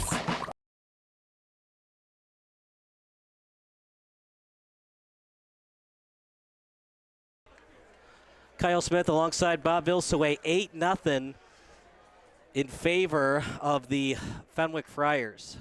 Text line's open. Your favorite high school, college, or NFL memory. Text 330-957-7653. I always like this when the quarter change happens and the ball's like inside the 10-yard line. Everybody has to walk all the way to the other end. And, of course, the benches, their bunch has to move all the way to the other end up to about the 25-yard line that you can't cross. 2nd and 6 at the 8, so they can get a first down if they need it. Another clean pocket for Williams, and then it's not. That's kind of a coverage sack, partner. He had time to throw and that's couldn't get rid of the ball. Yeah, that's the ticker we were talking about. 1 second, 2 second, 3. You got to get rid of that ball. He didn't get rid of that ball on 3, and that clean pocket was no longer clean. Big sack.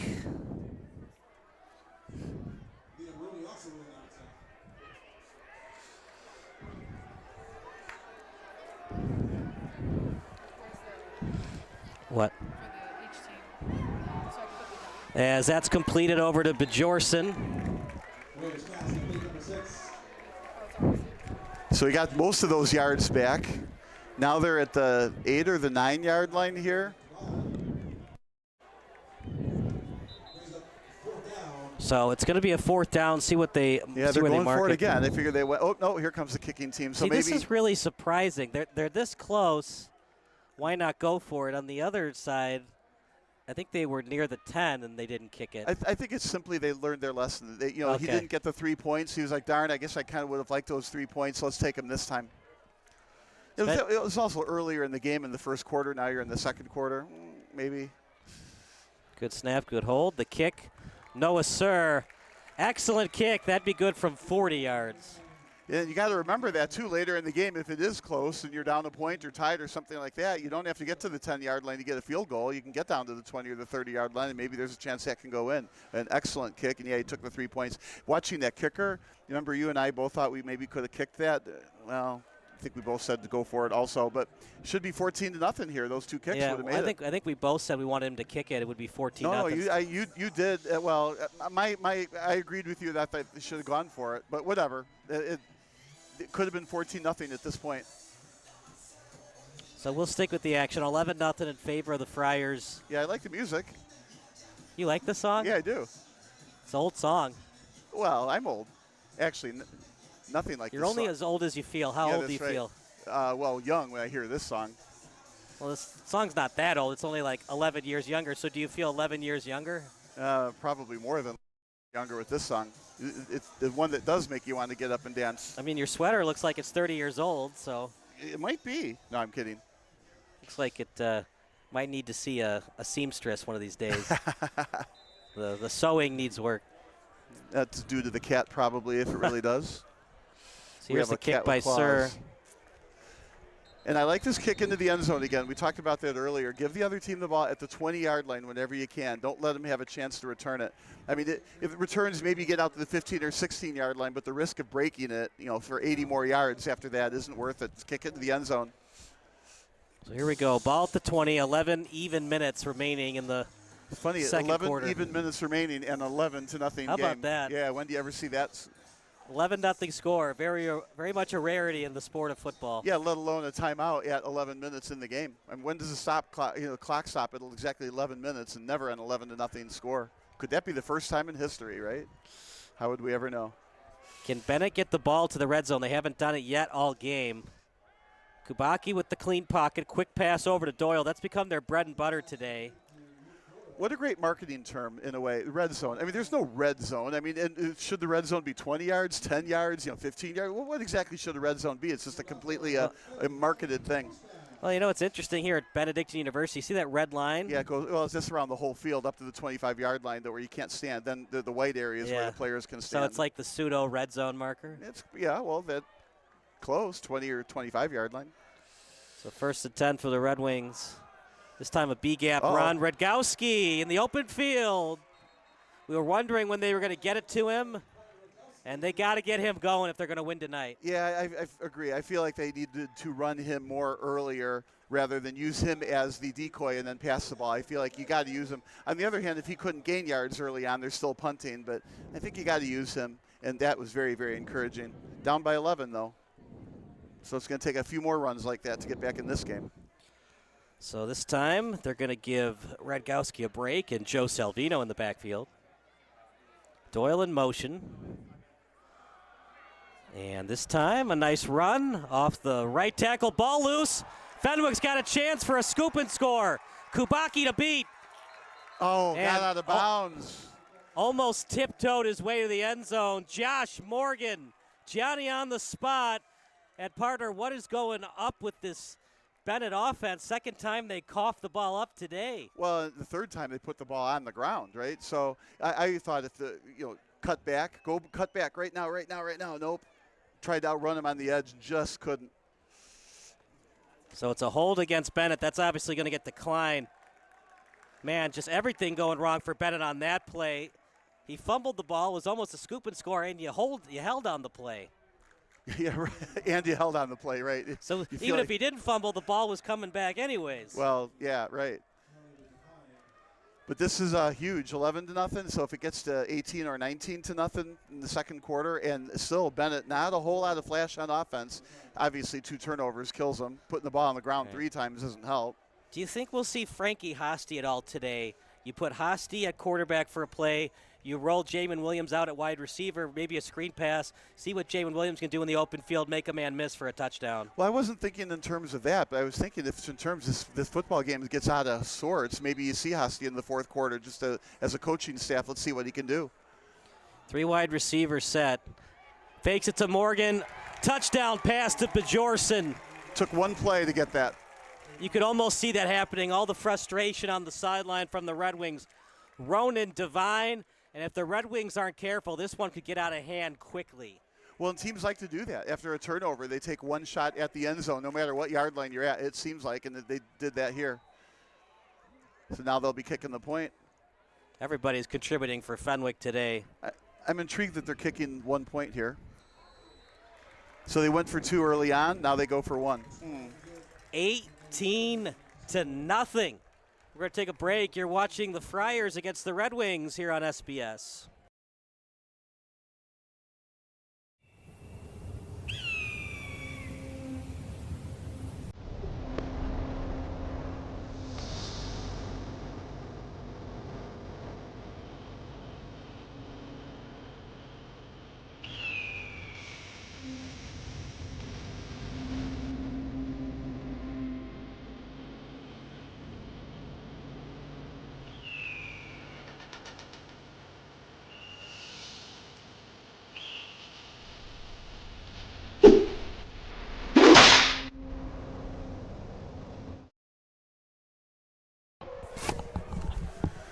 Kyle Smith alongside Bob Vilsoe, 18-0. And Benet has mostly done it to themselves, Bob. The turnovers, the holding penalties. Fenwick's played a good game, but if not for that fumble, it'd still only be 11-0. I expect this one to go out of the end zone. It does. And again, they're giving the ball to 20. This is a great way to do it. They got it to go 80 yards to even get 1 score. Right now, nobody's going to argue it's a 3-score game. So the first score, they got to go 80 yards to get it. What do you think that Pat New is talking to his quarterback and wide receiver about? I think if I were the Benet, I would try to establish the running game. Try to I'm thinking you run away from Marshall, but you got to establish something on the ground. Then the play action passes work. Right now, it's just not enough of a passing offense to throw 52 times to try to get back into this game. Yeah, and it is early enough in the second quarter. The 3 scores is not insurmountable. And Benet has proved they can move the ball. They just drop it. This time, pass over to Doyle, and Heinrichs was not fooled. A good safe pass, 5 yards. You've got possession still. It's a good play after the touchdown. If you're just joining us, it's 18-0 because Fenwick scored on a pass to Bjorson. They went for 2 on the Wildcat to Marshall. Then they kicked a field goal, a chip shot for Sir, and then a fumble by Salvino. Morgan picked it up, and then Bjorson again. 2 touchdown receptions for him. Yeah, I'd like to see some Rogowski here. This time Kubaki. And Fenwick loves for him to do that because that's not going to gain a lot of yards. Right. Well, it gained a lot of yards, just sideways. Yeah, he gained a lot of yards, but he's not going to get credit for him on the box score. Now, Benet does like throwing in the flat to the right. So what they did do on that run to the left is they widened the field on the right side. So if I'm Benet, I'm thinking I'm probably going to, fake the handoff and throw it to the right, try to get a first down that way. But they got to be careful because if they set up in front of a zone, right, they get tackled from behind, they still won't get the sticks and you'll have to punt. So I stand corrected. Amir did not lose his job. He suffered an injury in the offseason. Luke Wilds with the reception. He's been kind of quiet tonight. Is that because of Fenwick's defense? They're forcing Benet to go to different guys? A different reason. They keep dropping the ball. They haven't held the ball long enough to throw it to him. But just like we said, there's going to be a pass short right to the wide side of the field. Wilds caught it, got the first down. Benet moving. So first down for Wilds, an offense that had 5 touchdown passes last week against St. Patrick. It's a good St. Patrick team, and Fenwick's even better. Well, Fenwick is proving out to be a terrific team. I mean, this is not an easy win in Benedictine University Field. Clean pocket for Kubaki. Oh, my goodness. Look at that. The tackled, delivered by Brian Timpone. Wrapped up the receiver just like the way you're supposed to do it. Wrap him up, both hands. Don't just hit him. Don't hope to knock him off balance. Knock into him and hold him, push him back. Great tackle, 2-yard gain. You're down 3 scores now, Bob. You don't want to have it be 4-down territory, but you almost have to consider it. Well, they're getting to that point where 4-down territory is okay at midfield, and they are moving the ball. So, yeah, again, you can't count Benet out. Yes, that's a handoff off the left guard. And you got to go up the middle a few times to keep the defense honest, but at some point in time, fake the middle and go wide to the, in this case, right. So here's another situation that Benet likes to go to their bread and butter, a fake up the middle and then pass short right. But it's 8 yards, so again, they got to make sure they can get enough yards after catch to get the first down. You can't just turn around, you want to catch it on the run, a slant, for example, not a button hook where you can get tackled from behind. See what they do. So 3rd and 8. In my opinion, you got to get at least 5 to consider going for it. 4 wide receiver set. Kubaki, clean pocket. Kubaki, and that's up in the air, and no one's going to catch it. Deflected on the play. Yeah, that was tipped, but also nobody open. So even if that ball got through and not get tipped, it looked to me like that was going to be incomplete. So it's got 4th down at midfield. You have to punt, and that's unfortunately a wasted opportunity for Benet. The good positive on that, though, they did get a couple of first downs, did move the chains, and like we said, you have to always focus on the next play in front of you, the next set of downs in front of you, and Benet is doing that properly.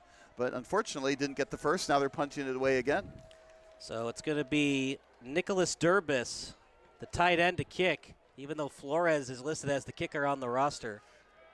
As Montgomery, that time, he yells out poison. Much better kick, though. Yeah. The ball's at the 20 at the other end this time. Are you surprised that they're going with the tight end to do the kicking instead of their place kicker? Well, yes, of course. But here's a situation, though, where the coach knows who can kick how far because of the practices that they see. We don't see these players in practice. I mean, we've seen, offensive linemen kick before. It's just whoever's got the strongest leg. How about Blanda? All those punts he did and quarterback for the Bears. Blanda, did he punt or just kick field goals? I thought he punted as well for the Oilers. For the Text Oilers? lines opens. Yeah. Remember, he had a clash with George Hallis about that. Yeah, I always think of him as a Raider. I thought he was an Oiler. That time it's a run up the right guard. George Blanda? Yeah. Yeah, I'll put my money on Raiders. Thought he was an Oiler and a Bear. Maybe he was both. I know he was both, but I don't think he ever played for the Raiders.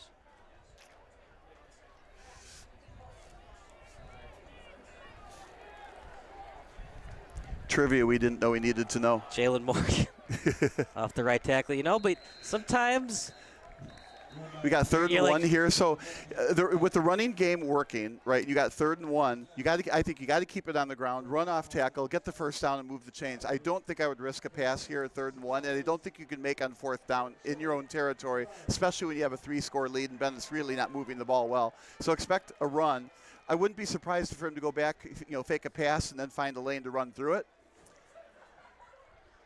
We'll see what the call is. Yeah. It's an offense that doesn't love to go under center. I think that's one of those understatements, right? Not a great snap. But Morgan, he's just that every down back for a reason. He does it again. And there was crucial time to move those chains. It's too early to say things like, well, and the clock is still running. But, the clock is still running. Gets the first down, gets 4 more downs, so now they can continue with their balanced offensive attack, passing and running. And they run these plays out of the same set. So you looking at the set, you don't know if they're running or passing. Hand off to Morgan. Stiff arm action, still on his feet. Morgan eyeing the 40, and he's finally brought down from behind. Boy, that making was the tackle, Sean McKeague. Yeah, that was almost gone. He continued to have his arm behind him that they were grabbing onto, holding him back. All he needed was, to rip that arm out of the defender and just, hit the gas, and he's gone. But quick pass out to the right. Still on his feet. Romeus eyeing the goal line. Touchdown, Friars. Emmett Romeus. It's early, partner, but it's not that early. 24-0 lead for the Friars. Well, and it's becoming later and later. What a good play. Again, no huddle. I like that. They ran up the middle, right? And then with no huddle, pass to the right. Are we seeing a flag? Yep, there's a flag on the play. What a break for the Red Wings. That almost felt like the dagger. All I can say is wow. Well, we're going to watch what happened on replay. The PA guy said holding, but I thought he signaled a false start, which wouldn't make sense because usually they blow it dead right away in a false start. So here's the ref. And it's like 1st and 12, so the hold must have happened 8 yards downfield on that play. Wow. What a break for Benet. They run the same play. Yeah, a little bit surprised they ran the same play. I like that, though. You score a touchdown on the play, you come right back with no huddle and do the same play. It didn't work this time, but I like it. You know what's interesting, too, Bob? If they kick a field goal, they're up 21-0, which means for Benet to even tie the score, they got to get 3 touchdowns, 3 PATs. Well, if they hadn't gone for 2, it's not a big deal, but Benet could somehow win the game 21-20. Well, 3 PATs, I think you can count those generally as automatic. But I think if I... So for Benet to win the game, and here's a Jalen Morgan run, still on his feet. He's fun to watch. Almost the first, he keeps his motor going. Yeah, I think if I'm Benet, and I pull within 21-20. I'm doing that go for two thing and try to win by one. Well, but Fenwick tried that, didn't work out so well. No, but I still would do it. But they were a long way from that. Got to get the ball in the end zone first. Got to get the ball to the red zone first, and you got to stop fumbling the football. It's starting to look like the Bad News Bears out there. Well, and they don't even have the ball right now. Right. Here comes the blitz from Benet. Morgan still on his feet. How about that? Benet blitzes, and Morgan just goes right through a hole, through the blitz, and into the open field. I like that, the hard running straight ahead, north and south, even on that pass to the right. Once he caught the ball, it wasn't any left or right thing. It was just like run downfield. Here, again, there was tacklers in front of him, ran right downfield. Looked like if he had cut to the right, he could have gained more yards, but no, just try to go through these tackles. Really hard-nosed running. Now we're going to get a timeout. Yeah, Bennett's probably wise to call timeout. Fenwick is absolutely moving the ball, and Benet doesn't know really what to do, so maybe a conference with the coaching staff at this point in time is not such a bad thing. Now time is winding down as well, 3 minutes and 43 seconds, so if they score and don't leave any time on the clock for Benet, but right now Bennett's not worried about when they get the ball with how much time. They're worried about once they get the ball, can they even move the ball? Right. But Benet is a good team, so at halftime the question will be what kind of adjustments will they make, and we'll be talking about that, what they can do different. I know what we haven't seen is very, very no Rogowski. No Rogowski. Well, they can't run the ball because they haven't established the run yet. They've had a good run by Rogowski. One. And other than that, yeah, because they're worried their wide receivers can't hold to the ball. You give it to the running back where there's even more people pounding at that ball. Do you trust Rogowski to run the ball right now into contact? Yeah, but I don't think that we're going to say that Benet has a fumbling problem. I mean, obviously, right. Well, they don't have a fumbling problem overall, but they have a fumbling problem tonight. Right. But it's not something I would over-coach or over-manage. Right. They do need to get back in when you're coaching, you have to coach your team as you've done all season, plus tonight. So if you've been fumbling the ball tonight, you got to make adjustments to that. Yeah, like hold on to it. That's tipped at the line of scrimmage. Are you surprised that they haven't run quarterback sneaks with Jamin Williams? Yeah, I am. He's a really good athlete. I am surprised they haven't do that. But, with an 18-point lead, that's something that they can add later if, Benet somehow causes the pocket to collapse sooner than they have so far. Right. I'm talking about, like, design quarterback keepers. Yeah. We haven't seen that tonight. We haven't seen that. Maybe they want a healthy Williams. Out to the right. You don't really have to run quarterback keepers when Morgan keeps pounding the rock like he is. Yeah, he's doing a great job. There would have been a real good opportunity for a keep, fake handoff and then run to the left. I think we'll see that later in this game. But I like that. You just keep it on the ground, keep moving the chains. Got to watch the clock. It's 3:20, so you want to score. And even if it is only a field goal, not a touchdown, preferably don't leave any time on the clock for Benet. But this is a masterful game for Fenwick. And by the way, that timeout was called by Benet, so Fenwick still has all three timeouts. So they split the running backs. High snap. Morgan again. Morgan still on his feet inside the 10. Benet doing whatever they can to try to knock that ball out, but Morgan is just holding that ball like it's his baby. Yeah, they got to tackle the player now, not so much tackle the ball. I know that they want a turnover, but he had such a head of steam. He went forward, and Benet picked him up, and he was still going forward, and he's not even on the ground. Let's give credit to this offensive line, too. A-gap runs, they're just powering past the D tackle of Benet. This time, Williams. Bounce. The ball goes up on the snap. Williams picked it out of midair and ran to the right. Didn't gain too much yardage, but didn't lose the ball either. Bennett's playing with 4 down linemen, too, and Montgomery's still getting through there. Right. Pat New has to know that Fenwick, they want to score 6, obviously, but they would love to just run clock and make sure Benet doesn't have time for a 2-minute drill. So Bennett's going to have to consider calling a timeout after this play. Morgan, I meant to say, not Montgomery. I'm getting confused with the Detroit running back. They should use Montgomery more, but they don't. In the pocket to the end zone. No, I was in my head. I was thinking the Detroit Lions running back. Montgomery, the because there is a Miles Montgomery on Fenwick. Yeah, he's 24. There is. Yeah. Yeah. So 3rd and 10.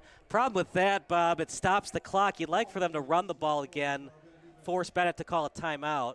Well, it does so much, especially when pass. I'm not going to say it was deep, but when you pass the ball deep like that, it pushes the defense back and it makes it tough to stop shorter passes and runs. Right. Only thing I don't like is the incompletion stops the clock. You'd like for Benet to have to waste another one of their timeouts there. Well, 2:05. I don't know if a timeout matters here. Trying to get the sack. Williams still on his feet. Williams with the ball, and he's tackled inside the 15. I can't believe I'm going to say this, but Williams looks like Williams. Caleb Williams? Yep. Very good. You picked up on that well. Well, he's missed a couple of passes just like Caleb Williams. Yeah, he just dodged around in the pocket there and got through first off, ran out of the arm tackle, and then he still made a little bit of a gain out of it. You surprised Bennett's going to let this clock run, not call a timeout? Yes, I think they should be calling timeout. And I'm surprised Fenwick snapped it. They didn't have to. Yeah, right. As that kick is straight through, 21-0 in the weirdest of ways. A touchdown, a 2-point conversion, and some field goals. Yeah, exactly right. I mean, you look at 21-0, you're like, oh, they're just beating them 3 touchdowns to none. Well, but that's not how they've gotten there. And, of course, with the turnovers, there's a lot of scores. Like you said, the touchdown, the 2-point conversion, 2 field goals, and another touchdown. And, I mean, that's a lot of scoring drives. So we're going to take a quick 30-second break. Benet down by 21 here at Benedictine University Stadium.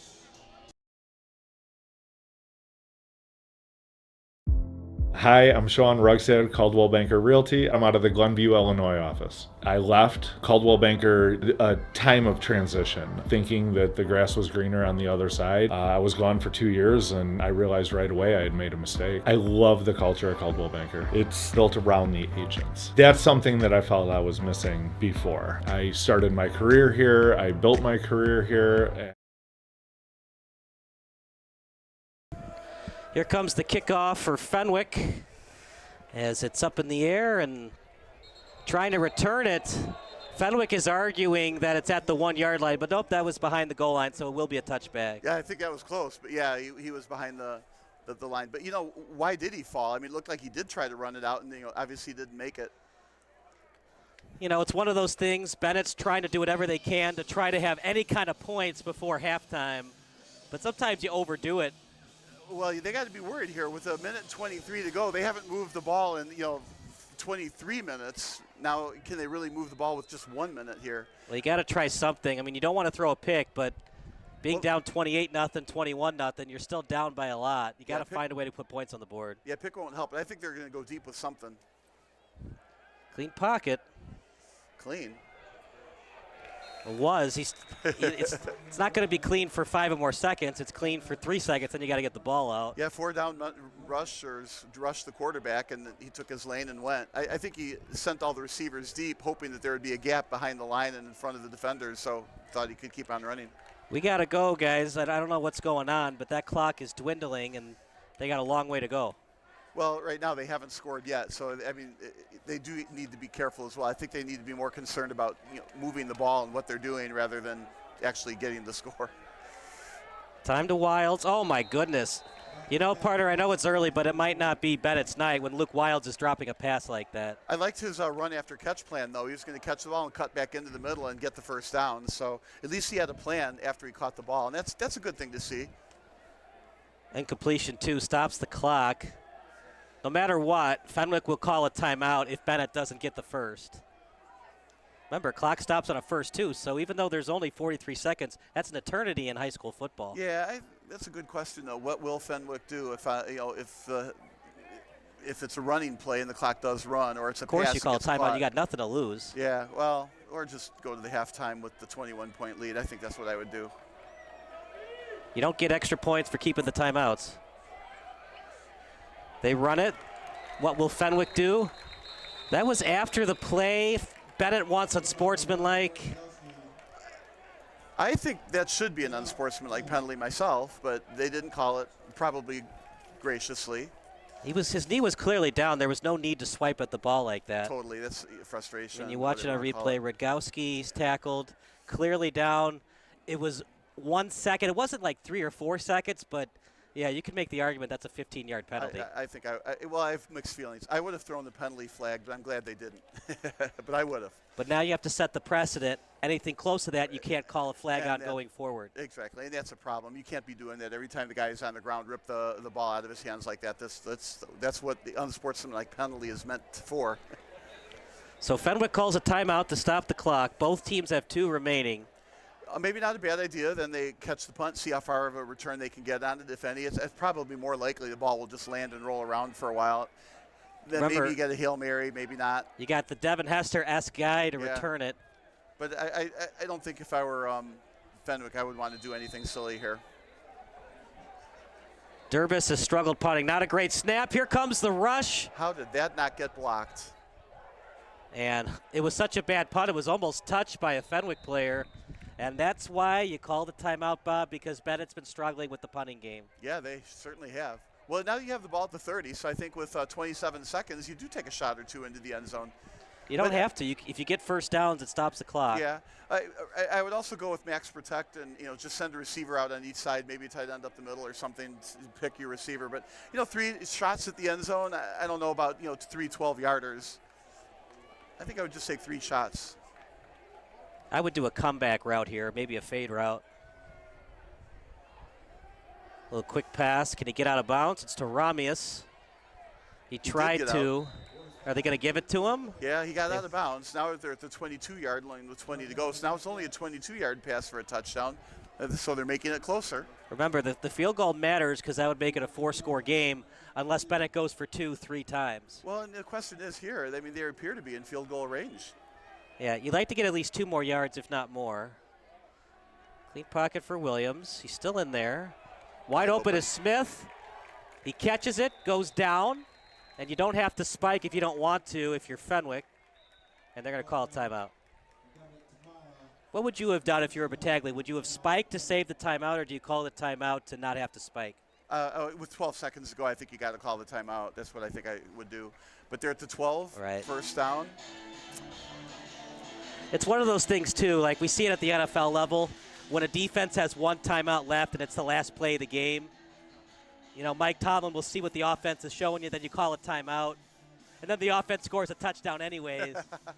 That's why sometimes you want to keep those timeouts. If you don't like what your offense is showing or you don't like what the defense has, you have that extra timeout to call it to do another play. Yeah, those timeouts are gold. I always think it's interesting when teams just blindly will call timeout rather than let the play clock run out and take a 5-yard penalty. I'm like, you're in the middle of the third quarter. The 5-yard penalty isn't going to make a difference in this game, but it does make a difference when it's like in the 2-minute warning. So just take the 5-yard delayed game penalty sometimes. But here we are, 12 seconds. And what yard line is this? The 4-yard line? So you don't call they did call timeout, so they only got 1 left. But that's a huge 1 left because if they don't get in, they still get another play. 1 timeout left for Fenwick.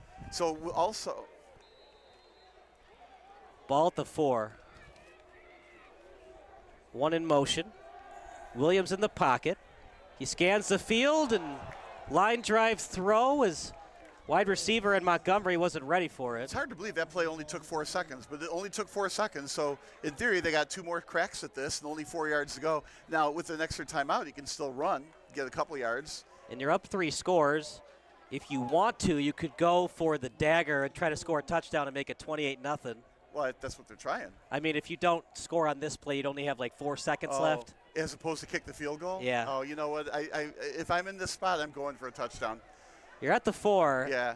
You got 2 more plays for a touchdown is what I'm thinking. It's time to go with Hosty to the end zone. Touchdown pass. They put in Hosty off the bench, and Raphael Stewart rewards him with a reception. That's got to feel pretty darn good coming off the bench, making a perfect throw. Shoestring catch, touchdown, one pass, 1 touchdown. And now, 27-0. Now they're probably kicking it, make it 28-0. Well, I got my half of the prediction done, right? Where's your 3 scores? I think the fat lady is warming up her vocal cords. Oh, no. We don't want to be mean to that lady over there. That looks like it's got a lot of distance. Who needs field goal kicking when you got this offense that Fenwick has? So 28-0 at half. That says the game is going to be, what was it, 32-0 before? Now it's 56-0. Yikes. We might see the backup quarterback for Benet in the 4th quarter. Oh, well, that, and then you see a little bit more of Hosty, too. Remember we were talking about that? When are you going to see Hosty in this game? And I said, well, perhaps in the 4th quarter if this continues. Well, this is continuing. But what a nice play he made. You come in, you got to stay ready, and he made a perfect throw. I mean, it was a perfect throw. Those are the throws that I'd like Williams to work on. Montgomery had separation on the play. That should have been a touchdown pass. They put in Hosty just to show Jamin how it's done a little bit. And second half, those are the throws that Jamin will capitalize on. Well, I mean, they do have two quality quarterbacks. I mean, now we have proof positive with our own eyes. It's not all Kubaki's fault. His wide receivers aren't helping him with these fumbles. It's just been a team effort. You win as a team, you lose as a team, and Bennett's losing as a team right now. Well, yeah, they're losing as a team. I mean, sure, you got to hold on to the ball, but losing the ball twice now doesn't result in a 28-0 lead. You know, with what, 5 or 6 times they've hit the end zone onside. Defense has been a little suspect. Fumble! Oh my goodness! Are you kidding me? With 1 second left, we're going to get a Hail Mary. You know, he's got a boot. If they placed it at the 34, that'd be a 49-yard distance. Oh, I think that's a little out of his range. I think. Well, what are they going to do? Victory formation and just stop it here, or a long pass? What would I do? I would just down it. I would go for the long pass and put Hosty in there. Yeah, and just maybe. Yeah, just be careful. Max protect. Don't get sacked. Because what you don't want is a sack fumble that gets returned, or an interception. But if you're throwing downfield, the interception won't hurt you. Here we go. Noah Surrey's going to attempt, and they place the ball actually at the 33. So a 48-yarder. That's a 50-yarder. A lot of bad things can happen in the high school game when you kick. Only one good thing can happen. Yeah, well, they're going to try. Let's see how this goes. Good snap. The hold is there. The kick. No good. It had the distance just a little bit to the left, but that was a 50-yard kick, and it got past the line. And maybe it was a low kick, but it had the distance. It's kind of fun to see in a real game how much range that kicker actually does have. How about that? Almost made it 31-0. Noah Surrey's having a heck of a game. It had the distance, but just a little bit wide right. So Bennett's up against it now. With what kind of adjustments can you make when you're down 4 scores to a team ranked number 8 in the state? 3 fumbles, too. We're going to take a break. It's 28-0 Friars here on SBS, a broadcasting network for everyone.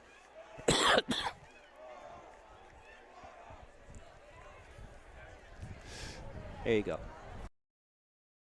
The best things in life are sweet and free, too, especially when they come from Chicago's own Sweet Amanda B's. Today, we're celebrating the iconic bakery's 20th birthday. Happy Look, a day over 10. birthday! The bakery began at home with the owners baking desserts for friends and family, and then in 2002, Sweet Mandy B's opened its first storefront. They're known for their old-fashioned desserts, and they were nice enough to send us a bunch of them. Look at these cupcakes. This is what I've had when I've gone there, is these delicious cupcakes. They look right? They're pretty. What do you guys have? Sugar cookie with frosting. I also recommend the molasses cookie. Oh, yes, my goodness, it's so good. Oh, I have Oreo frosted brownie. Okay, and then I'm not sure what this is. It says just dough it. Just dough it. That's Look the at this. Cookie Look at with this, you cookie guys. dough There's in something. the middle. Oh. Yeah, and I have a iced Rice Krispie treat that I'm not trading with anyone. You like Rice Krispies, huh? I do. That's I perfect. do. Look at, I feel like you either love them or you hate them. Exactly. Yeah. No in between. All my kids' birthday cakes. This is where you get it from? Sweet Mandy B's for years and years. Yeah. Well, I tell you, we've been eating nonstop for today. Yeah, oh, here we go. Stop now. Go tea. Let's see. Oh, how is it? Sugar rush. It's absolutely delicious. She's really ready for a nap I after think the show. so. We'll be right back. Wow, the newsroom's going to have fun today.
When you start your paint project with Ace and our Extra Mile Promise, you'll never have to stop and run back to the hardware store. Because the Extra Mile Promise guarantees you'll get everything you need to paint in one trip or delivery is free. Ace is the place with the helpful hardware, folks.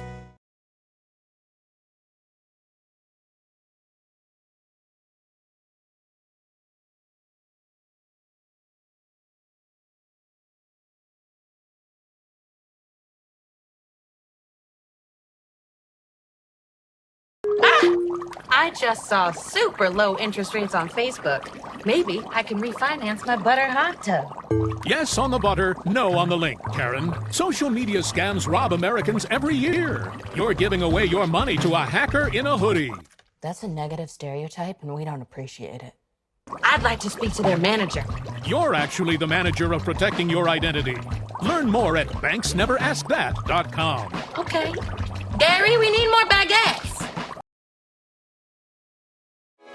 Sports Broadcast Solutions is a broadcasting network for everyone. SBS offers live telecasts on Channel 59.3, YouTube, or Twitch. We include pre- and post-game interviews with the players. You know, I started in the locker room. All the boys were getting going before the game and stuff, and we kind of found a little click at the beginning of the game, so I think that's what got us going. We also include digital live statistics, play-by-play commentary, team highlight reels, and even more than that. Go online to sportsbroadcastsolutions.com or search Sports Broadcast Solutions on YouTube. SBS, a broadcasting network for everyone.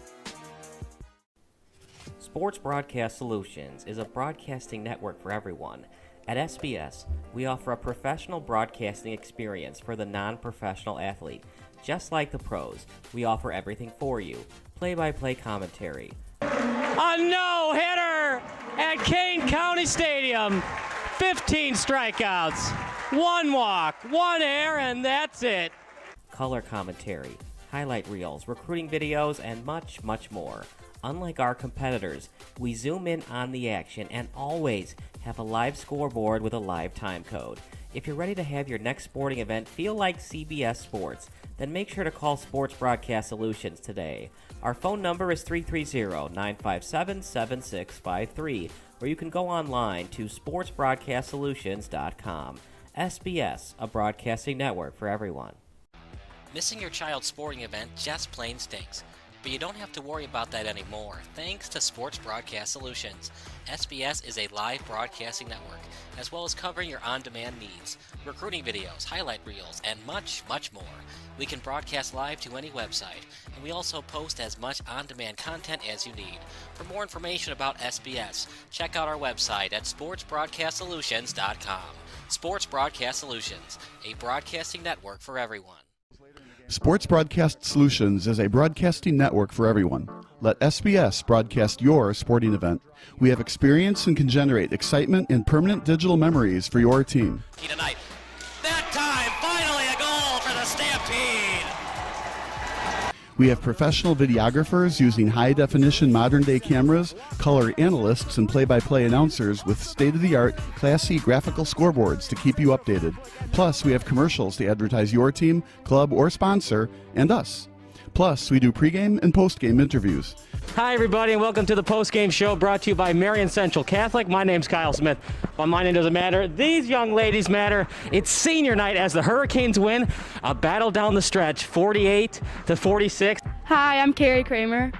I swim 50 breast, 50 free, and 100 back. Whatever your sports broadcast needs, we are at sportsbroadcastsolutions.com.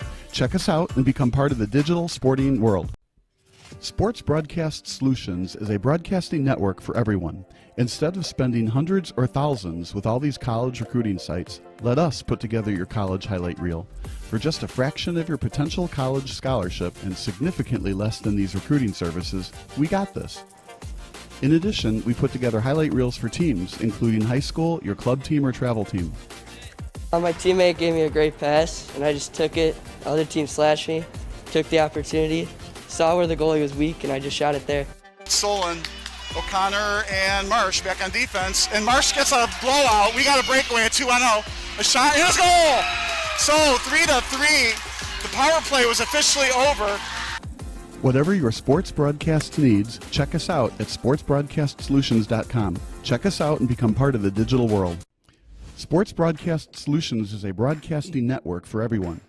For those of you who would like to broadcast or live stream your event, or maybe make a highlight tape, but would like a sponsor to fund the event, SBS has a myriad of ways to advertise your sponsor during our broadcasts. We have commercials. We have on-air reads by the announcers. Albatross Physical Therapy and Wellness specializes in pain-free. We have graphics, and we have watermarks. Finally, Sports Broadcast Solutions can create a commercial for you or your sponsor. Whatever your sports broadcast needs, we are at sportsbroadcastsolutions.com.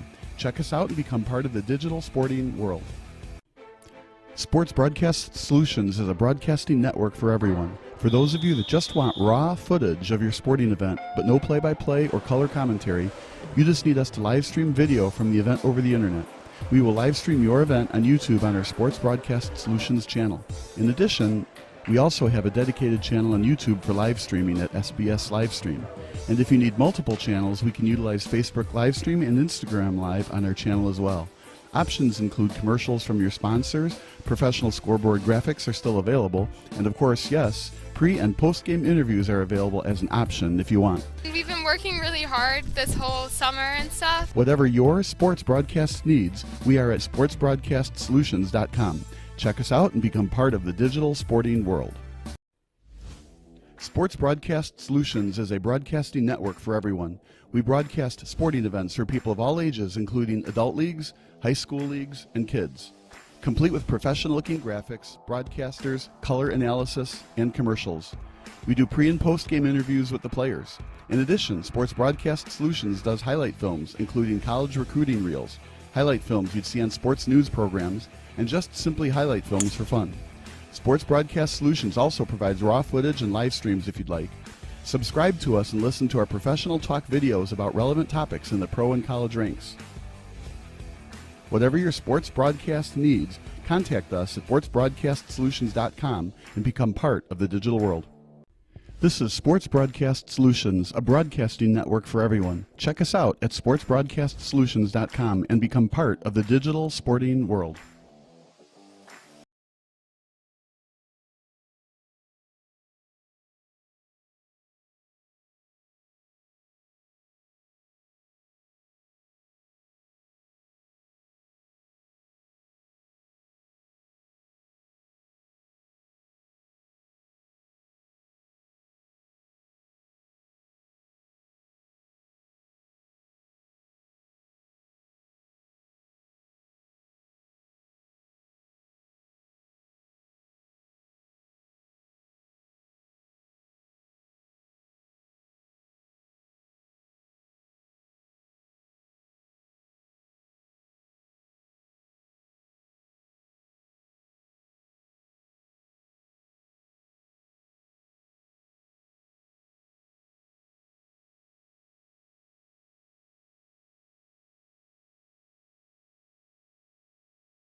Getting in a bike crash is painful, and to add insult to injury, insurance companies don't want to compensate you fairly for all you've been through.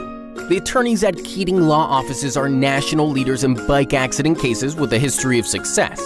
We're available for free legal consultations with no obligation. There are never any attorney's fees unless we win your case. Contact us anytime. We are here to help.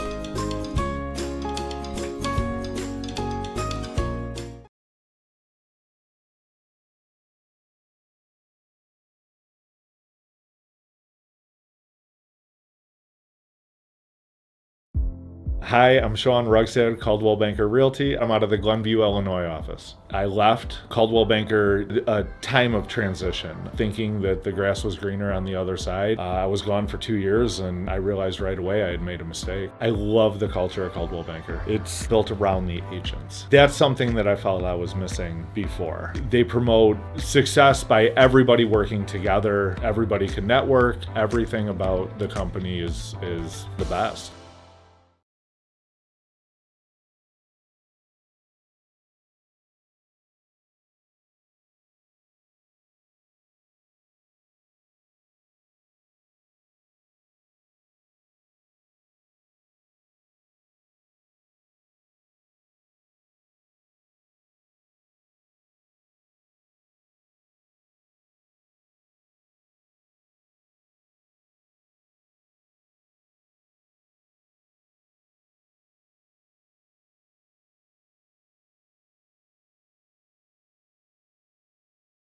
When you start your paint project with Ace and our Extra Mile Promise, you'll never have to stop and run back to the hardware store. Because the Extra Mile Promise guarantees you'll get everything you need to paint in one trip or delivery is free. Ace is the place with the helpful hardware, folks.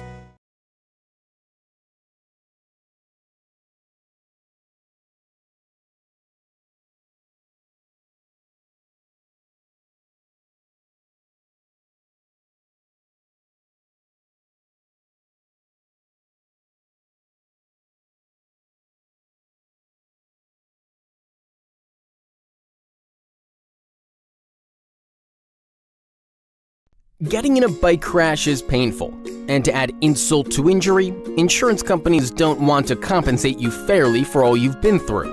The attorneys at Keating Law Offices are national leaders in bike accident cases with a history of success. We're available for free legal consultations with no obligation. There are never any attorney's fees unless we win your case. Contact us anytime. We are here to help.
I threw away my retainer again?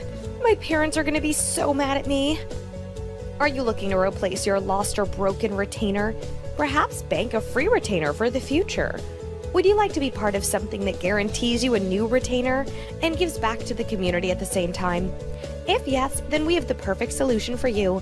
Willow Lake Orthodontics is proud to offer their unique Retainers Make a Difference program. We offer our patients and families an opportunity to replace their retainers simply by putting in a little hard work and lending a helping hand at the local food pantry, the local farm, or a Glenview retirement community. Every patient that completes their volunteer hours earns a voucher for a free retainer. So instead of worrying about spending your savings for a new retainer, take advantage of this opportunity and call us now to get started. As both residents and business owners in Glenview, Willow Lake Orthodontics is excited that Remade is a win for our families and the community we live in.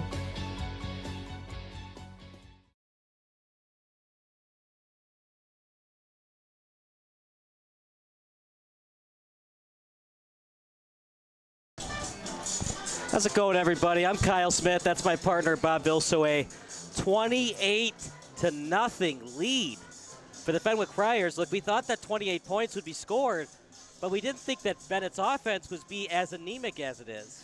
Well, I mean, yeah, they have been because of the fumbles, right? But the fumbles only are worth maybe a couple of touchdowns at the most, and that's if they get more yards after the fumble. I mean, one of the fumbles was in their own end, so it wasn't like they lost a touchdown over the fumble. But what we never expected, you know, when I said my prediction was 28-21, I never expected 28 points to be in the first half. I mean, They got a whole nother half to get 28 more points. I mean, I'm always kidding when I say this, but at this rate, it's 56-0. The important field here being nothing.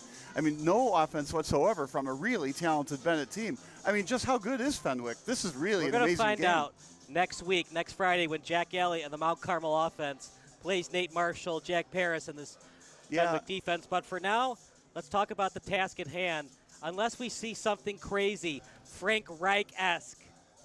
If you remember that, the Oilers Bills comeback, Frank Reich, backup quarterback for the Bills, came back from a 35-3 deficit at halftime.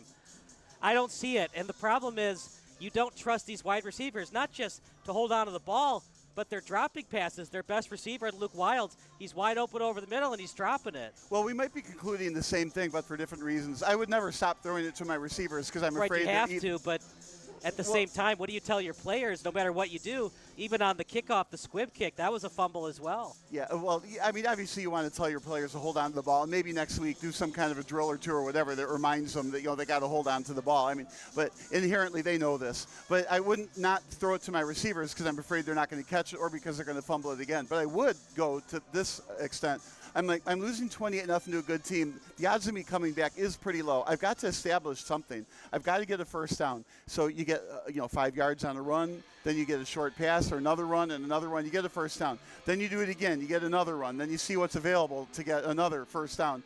You got to move the chains. No matter how long it takes, you got to move the chains and score at least one touchdown. Now it's 28-7. Worry about getting the ball back again, and then worry about taking chunk yardage to get another touchdown. It's the only way to get back in this game or to learn how to win against a different team that you're going to play the following week. So to me, the adjustments that need to be made, I think you need to gain the yards on the ground. Wow, the kickoff is happening quick here. Yeah. So it's going to be kicked off by Michael Conway. They have 2 kickers on this roster, and we have not seen either of them on the punts. We've seen Nicholas Durbus. Meanwhile, here's the kick. It's a short one, and they make sure to get it out of the hands of Morgan. Of Montgomery. Morgan returns it. Yeah, Morgan's virtually as dangerous, almost at midfield at the 40-yard line. The kicks from Fenwick have gone into the end zone every time. The kick here from Benet didn't even get close. So here we go. So the kicking advantage, huge advantage for Fenwick. Everything's advantage Fenwick right now. Today, yeah. Well, like they say, on any given Sunday, although this is a Friday, but on any given Sunday, anything can happen. But I didn't expect this kind of a blowout. Well, it is a blowout, but let's be frank, if not for the fumbles, it'd probably be 14 or 17 nothing instead of 28 nothing. Yeah, clearly the fumbles made a difference, and they happened early. So the score was a large gap early in this game. It wasn't like that. Right before the half, suddenly they got 2 touchdowns. At the same time, it could be an even worse score. They went for it on 4th down instead of kicking the field goal, and Noah Sir was 2 inches away from making it 31-0 before half. It could reasonably be a 31 or 34-0 game right now. But regardless, Bennett's going to need one heck of a miracle. Up the middle, Morgan, and you're not going to get a miracle if you can't tackle the ball carrier. Yeah, there's about a 9-yard gain. Let's see if they give him the first. Doesn't look like it. So no chain movement yet. Now this is a tough spot for Benet. 2nd and short. You can run, you can play action, you can do just about anything you want. Not a great snap. Morgan, as he gets past the first line of defenders and then gets near the 40, 3 men grab him, but not before the first down happens. I actually thought my eyes gravitated toward the play in the backfield. I thought he got stopped short, and then the play kept continuing. Just an excellent run to run through the arm tackles. One more score would definitely do it. Well, you got to stop him and wrap him with both arms. Doing a great job running, and obviously a strong offensive line against a 4-man front. Morgan again. Morgan still on his feet. That's the other problem, Bob. You'd like it to be 1 man, 1 tackle, but that's not happening for the Red Wings right now. Yeah, they need the whole gang to tackle him. The whole gang isn't there. Another first down. There's nothing special. It's good offensive blocking, of course, but you run around the end and 10 yards. And it's taken a while for that handoff to occur, so it's a little bit of an RPO look from Williams and Morgan. Well, it's more than that. I think the quarterback can pull that ball back and go the other way. Morgan this time, he's tackled from behind. Well, that's what Benet needed. Stop him essentially at the line of scrimmage and 2nd and long-ish. Field goal would make it a 5-possession lead. Sounds like a lot, doesn't it? 5-possession lead. 5-point lead's a lot. Only problem is, do you want to line up the field goal unit for the chance it gets blocked and maybe gives any kind of confidence to Benet? They're doing a good job with the snaps and the hold, so I don't think Fenwick is nervous about that. Well, I think if they get down to a 4th down somewhere in this area, I would expect them to kick. Practice the field goals in game situations. Hand it off to the backup, and with a full head of steam. Nice run that time by Ben Charnecki. His primary position is defensive back, but I don't know. He looked like a running back on that play. Well, defensive back / running back, right? 6 feet, 180. From the, I love this when they say the team they came from, the Oak Park Little Huskies. That's Ramius. Tackled near the first down marker. This is impressive. Watch out, Mount Carmel. That's going to be a fun game next Friday. Well, yeah, but I think Mount Carmel is going to watch this game, and it's the same thing. They're going to also be ready. If you remember that game, though, Elliott fumbled the ball a couple of times, and Fenwick couldn't capitalize. You know, same thing. I mean, the coaches are going to give them the sticky glue, and it won't happen again. Or the spider tack if it were baseball. Right. Morgan again. Morgan high in the end zone. He's in. Touchdown, Morgan. Touchdown, Fenwick, and that might be the dagger. And how easy was that? Just 2 minutes and 20 seconds? That's all it took?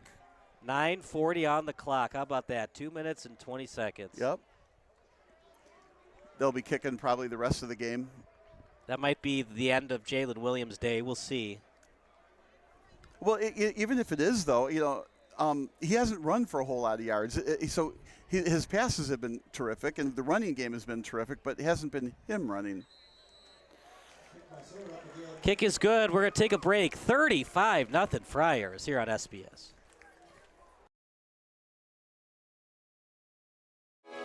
Sports Broadcast Solutions is a broadcasting network for everyone. SBS offers live telecasts on Channel 59.3, YouTube, or Twitch. We include pre- and post-game interviews with the players. You know, I started in the locker room. All the boys were getting going before the game and stuff, and we kind of found a little click at the beginning of the game, so I think that's what got us going. We also include digital live statistics, play-by-play commentary, team highlight reels, and even more than that. Go online to sportsbroadcastsolutions.com or search Sports Broadcast Solutions on YouTube.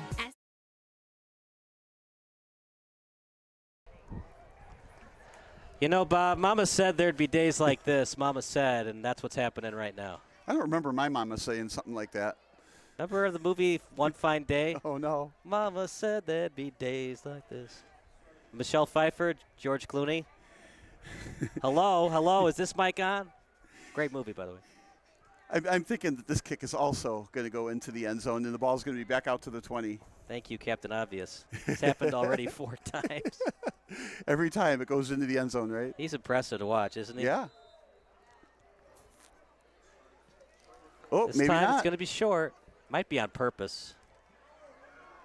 See what Fenwick's return defense can do. And after all that, how about that? It goes to the 20. Yeah, we said it was going to come out to the 20. What's the problem? Are you kidding me? Remember that punt by Fenwick that somehow landed at the 22? Yeah, right. Yeah, and this is spotted right there at the 20. Not even a couple of inches off. The football gods are definitely on Fenwick's side tonight. Whether they kick it in the end zone or they have to return it out to the 20. That's all you get. But you have to return it because if you let it go, that's a live ball unless it goes into the end zone. Well, that one would have carried into the end zone. It probably would have, but remember that Texas A&M game on Saturday where the ball somehow landed at the half-yard line? It was a punt by A&M. Meanwhile, out to the 23.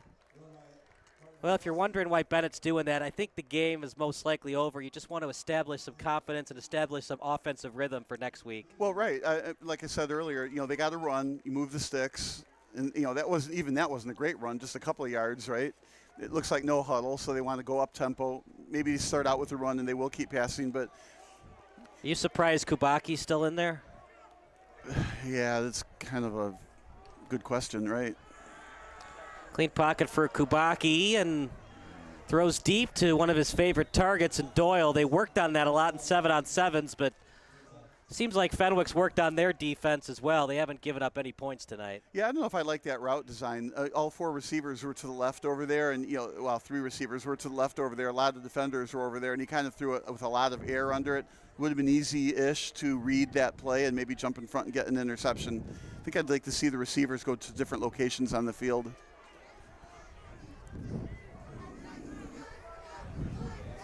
Fenwick rushing 4. So Kubaki over and passes it to Luke Doyle. You know, at one point in the game, the stats were not that different from each other. For passing yards for Fenwick, 176 to 114. The rushing yards were 66-29 between Fenwick and Benet. So it's not like it's triple the amount of yardage. Yeah, it's not like 400 yards to 82 or something. If you don't fumble the football, you're in the game. Kubaki over to the right. Just not your night. It's just not your night. It's just not going to happen for Benet tonight. That's the second drop for Luke Wilds tonight. Yeah, and that was right in his hands. I mean, you can't ask for much more. Must have been the pregame interview spooked him, and he is dropping the ball now. It's right on target. I don't know what happened. Maybe he's scared to get tackled. I mean, he had Heinrichs right on his back. Well, I mean, it happens. I mean, we all catch footballs when you're young, and sometimes you just drop them for no good reason. Seems like Des White dropped him more than he caught him. Clean pocket for Kubaki. Downfield. And that's going to be incomplete. Thies was on the coverage. Yeah, I don't want to criticize too much, but there's nobody open. I mean, he threw that deep over the double coverage when the receiver was, I'm not going to say open, but had he gone down the field and come back, that would have been open. Maybe different patterns what they need, but I don't think I would have thrown it deep with air under the ball when the receiver had two defenders behind him. So that's going to make it 3rd and 10. Yeah, I think you got to throw it underneath and run for the yardage. And also, it was off his back foot. That's kind of scary when the score is 0-0 in your next game. You want to be a little. Well, just certainly not on your back foot. Well, I guess when you're down 35-0, you can try new things. Like throwing off the back foot. This time a comeback route for Wilds. Got to the sticks, came back, first down. Nice Such is the play. life of a football player. You drop the easy ones, but then the hard plays you make look easy. Well, I don't know if that was that hard, but yeah, I mean, good play, move the sticks. That's what they need to do. And you know what? They have had the ball now for a couple of first downs, which we were talking about that. You just got to forget the score, move the chains, and practice for your next opponent. I mean, you're still going to be 5-2. Right, you're still in the postseason regardless. And they are a good team. He just would like to see better effort at home. Here comes the pressure. Marshall with the sack. The exclamation point on a dominating game by Fenwick tonight. Went right through Rogowski, who was staying in to block. Rogowski had to stop Marshall. That's a load, but Marshall ran right over him and got the quarterback. Rogowski's getting look from Division I schools, but they're not Auburn, and that's where Marshall's going to be playing his college football next fall. Well, and my bet is Rogowski is being looked at for his defensive prowess, probably not being a running back. I don't know this. That would be my guess. 2nd and 18, an 8-yard loss. Everything going the way of the Friars. Kubaki. Another Doyle one. dropped it. That's on the wide receiver. It was in his hands.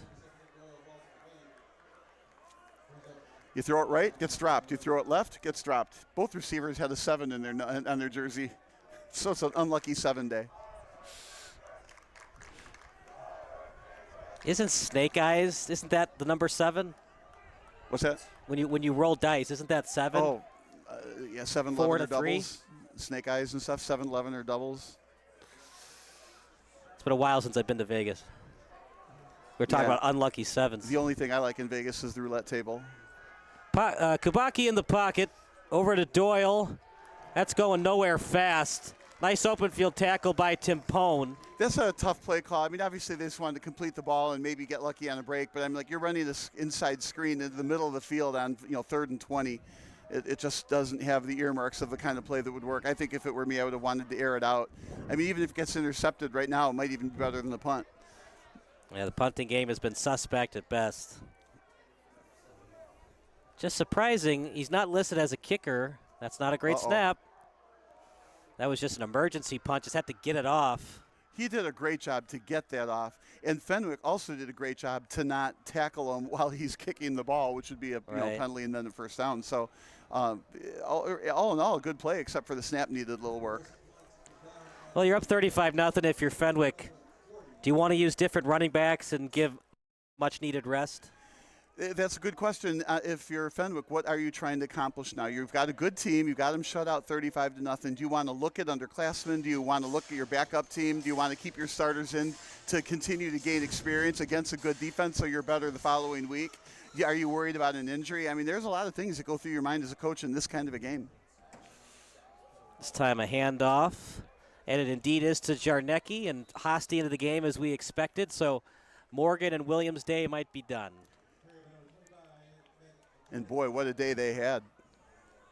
Well, it's just going to be fun to watch Hosty because he did lose the starting quarterback job. We thought at the beginning of the year maybe he would be the starter. I think he's a year older. So it'll be interesting to see what he can do. Now, will he keep the ball on the ground more to keep the clock running, or will he actually air it out? Not known for his running prowess. Jarnecki again. Let's give credit to this offensive line for the second time today.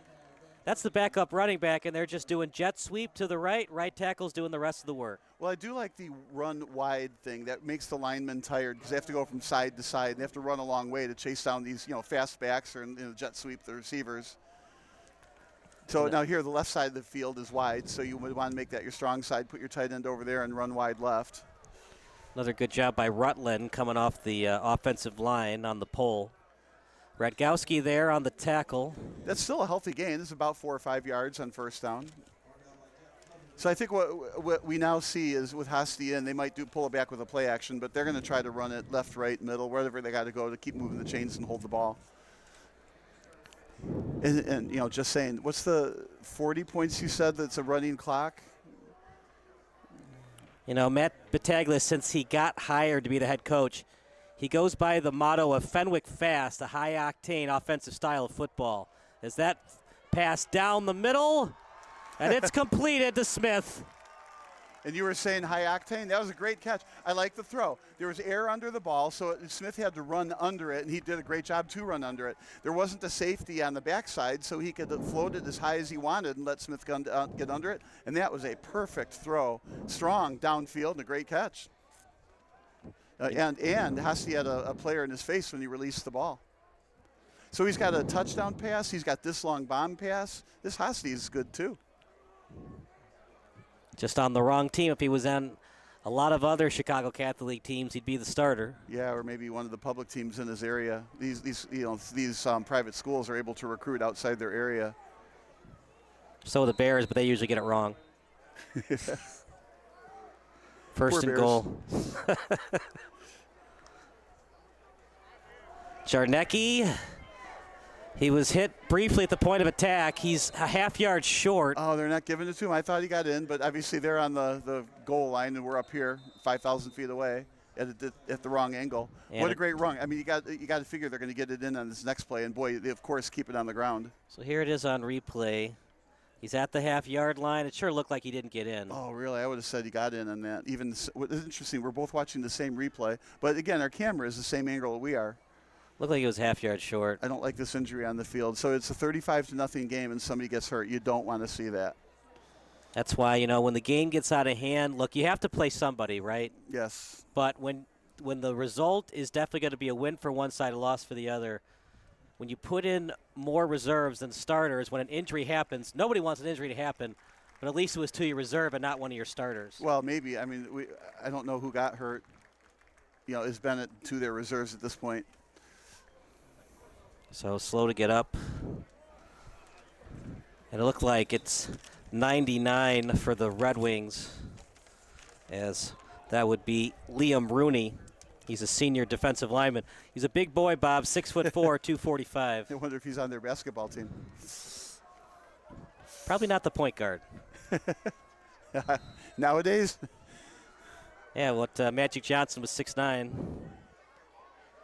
Second and goal at the 1. I think it's going to be Jarnecki. We'll see, though. 1 inch line.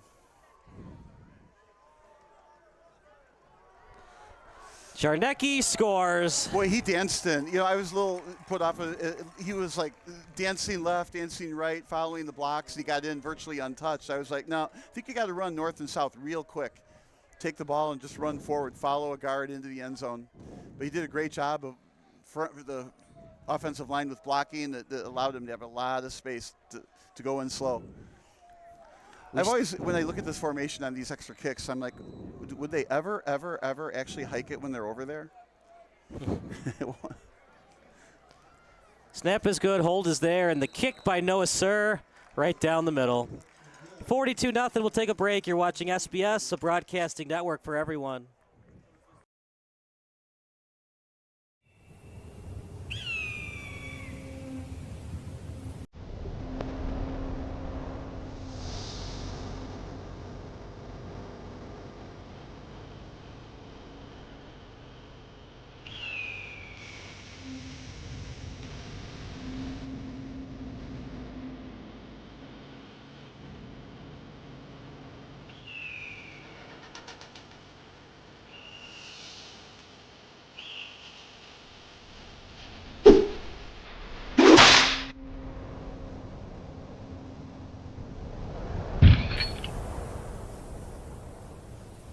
There are only two kinds of people in this world. Those who get committed. 42-0. If this were a fight, they would have stopped it by now. Well, I think they kind of are. The question is going to be, will it be a running clock, or like you said, does that wait until the fourth quarter? But 42-0, I mean, what a blowout. And this kick, you called me Captain Obvious earlier, but I think this will go in the end zone again. Last time, it did come out to the 20. How about that? Every possession for Benet seems like it started at the 20. Right, and that's a good way to do it. You got to go 80 yards every time against a good defense. Problem is they haven't been able to go 80 yards at all. Right. So maybe they'd like a better field position to maybe make it easier on your offense. Well, before the game, Fenwick gave up 63 points. They still have. Nice tackle. Just everything going the way of Fenwick. Everything's going well. I mean, return defense, that's Jimmy O'Brien, the senior. See who they put in at quarterback. I would assume Kubaki's day is done, but we'll see. Well, now it's the 13-yard line. Talk about they're not even at the 20. I'm shocked by this. Look, I know you want to put points on the board to have some confidence for next week. It just takes one injury to Kubaki, and your season could be over. Yeah, it's a tough call. You know you're not going to win this game, but you do at the same time want to continue to learn how to execute. In this case, later in the season, you need to beat a good team, and this is a good team to practice against. So this is a good way to find out what works and what doesn't. That time it was a running play to John Erickson. As they used him earlier in the game, they haven't been able to use him as much because they've been down by so many points. Well, again, no huddle. Just dead silent at Benedictine Stadium. Yeah, not too many fans are cheering loudly, that's for sure. You know what? I love the fan support, though. They haven't gone home early. Run play up the A-gap. My goodness. Stuffed. And was that Marshall? It was 32. It was not Marshall. Everybody's contributing. You know, we talked a lot about Nate Marshall for good reason, but everybody's contributing. It was Aiden Burns. 3rd and 7.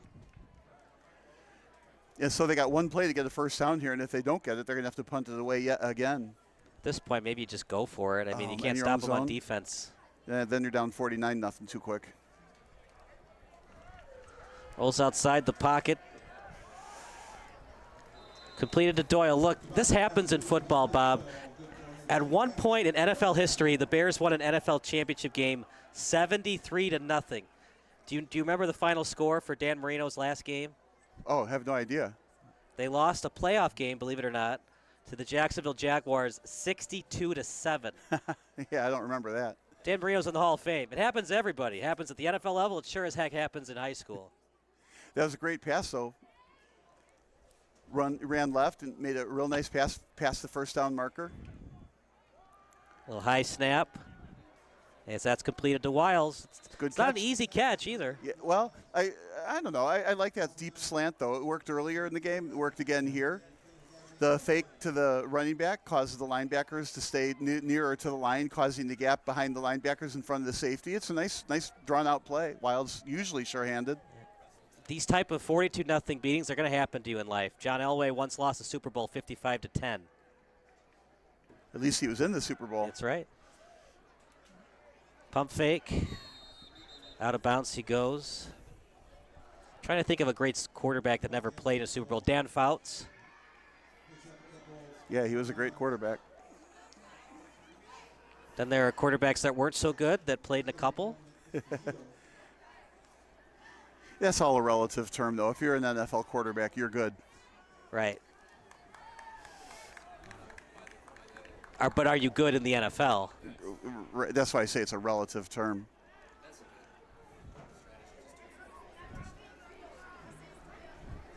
Second and 6. Can they put some points on the board? Kubaki over to the right. It doesn't look like a prevent defense necessarily. Maybe it's not as aggressive as maybe it was earlier, but it's not a prevent defense. They're not just saying, you can have 5-yard chunks and move downfield. And I would guess Fenwick's kind of proud of the shutout at the moment, and so I would think they're going to do everything they can to prevent the shutout, maybe by not keeping your first stringers in, but certainly by playing normal defense, not just saying, we're going to let you eat up clock 5 yards every time. Looks like Marshall's day is done, as I don't see him out there. Thought they were offside, but no call. They get a mulligan. If you're Benet, if you're in field goal range, do you consider putting 3 on the board to get some kind of points? To ruin the shutout. That wouldn't be my strategy as a coach. Wilds in space. You Again, know what? They're trying hard. They got the starters out there. You got to love the gamesmanship by Pat New. Yeah, it's a nice slant the other direction. Again, the Wilds in the middle. That's a, I hate to say it this way, but a wildly successful play. How long have you been holding that one in? I really wasn't trying to make a funny out of that one, but yeah, it's a very successful play over the middle. That deep slant. Do you know what Luke's favorite? Is that's a fake handoff down the sideline, and almost picked off by Fenwick. That was perfect coverage downfield, right? He was past the receiver, so when the quarterback threw it, he was able to watch the ball the whole entire way. So the good thing, the pass got broken up. Benet got pretty fortunate on that. Again, a shot downfield is good, but looks like wholesale changes here, or we got to tell end of the quarter. That'll do it for the quarter. It was the end of the quarter. So we'll take a break. 42-0 Fenwick. That's not a misprint, folks, here on SBS, the broadcasting network for everyone. The best things in life are sweet and free, too, especially when they come from Chicago's own Sweet Mandy B's. Today, we're celebrating the iconic bakery's 20th birthday. Happy Look, a day over 10. birthday! The bakery began at home with the owners baking desserts for friends and family, and then in 2002, Sweet Mandy B's opened its first storefront. They're known for their old-fashioned desserts, and they were nice enough to send us a bunch of them. Look at these cupcakes. This is what I've had when I've gone there, is these delicious cupcakes. They look beautiful. They're pretty. What do you guys have? Sugar cookie with frosting. I also recommend the molasses cookie. Oh, yes, my the best. goodness, it's That is so the good. best. Oh, I have Oreo frosted brownie. Okay, and then I'm not sure what this is. It says just dough it. Just dough it. That's Look the at this. Cookie Look at with this, you cookie guys. dough There's in something. the middle. Oh. Yeah, and I have a iced Rice Krispie treat that I'm not trading with anyone. 42-0. Kubaki on the pass. It is completed. As it's near the 25-yard line, it was completed to Ben Albert. But I like this. Undaunted, they're going downfield. They're making good plays, knowing darn well that they need to execute these kinds of plays to beat the next team next week. Obviously they're not going to try to get, as we put during the third and fourth quarter, they're a 49-point fourth quarter. Need 42 points to tie. You need a touchdown and 5 successful onside kicks to get back in it. Maybe there should be a play in football where you can get 49 points on one play. Please stop trying to change the rules of the game. 2nd and 10 at the 24. It's a handoff up the middle. Oh, the last thing we need, that was a great tackle. Stuck his helmet right in the breadbasket trying to knock the football loose. That would be the last thing that Benet needs. Another fumble in the fourth quarter to prevent this scoring drive from occurring. I don't think they'll kick a field goal. I don't think so either, but do you think there is such a thing as when you get shut out, a lot of disheartenment? If you put a 3 spot, I know you lose 42-3, but does that help your confidence level at all going into your next game? It probably does. I don't think it would make a difference with me, but I think it probably does with some players. And maybe with this kicking game, the punting game has been so bad. If you kick a field goal, maybe it changes the mindset of your whole special teams unit. Well, if you do kick the field goal, too, again, you're practicing against a live opponent with a kicker, and it gives you confidence for knowing whether you can make it or not next week against somebody else, maybe when you really need it. 3rd and 3 at the 17. Handoff. It's going to be a first down. And again, I like that tackle right through the breadbasket, hoping to lodge that ball loose. You go in with your shoulders, not so much the helmet, but go in your shoulders. You pace the ball with your shoulders, hoping to get him to drop it yet again. That might explain why Fenwick had those fumbles earlier, or caused those fumbles earlier, I guess is a better way to put it. So 2 running backs in the backfield as he lowers his shoulder that time to Erickson. Yeah, Benet going down the field here with the running game. They're going to pull it back and throw probably another one of those passes near the sidelines. The right side of the field is wide, so maybe they'll roll to the right. It's a high snap up the middle. Erickson again. Erickson still on his feet. Touchdown, Benet. Touchdown, John Erickson. They will not be shut out tonight as the sophomore wide receiver / cornerback. They line him up at running back. They score. Granted, Marshall was not on the field when they scored, but you know what? You'll take him however you can get him at this point. Well, it was a good crash right up the middle. What can you say? But they got the points, I'll say the right way, by scoring it on the ground, moving the ball downfield the whole time, as opposed to, kick a field goal just to spoil a shutout. So interesting how fast your mind gravitates toward, they just scored. Okay, how many more times do they got to do that? Right. Michael Conway on the kick. Kick is good. Now they're only down 35. You're watching the Friars against the Red Wings here on SBS. Onside kick coming. You think so? Why not? I hope so.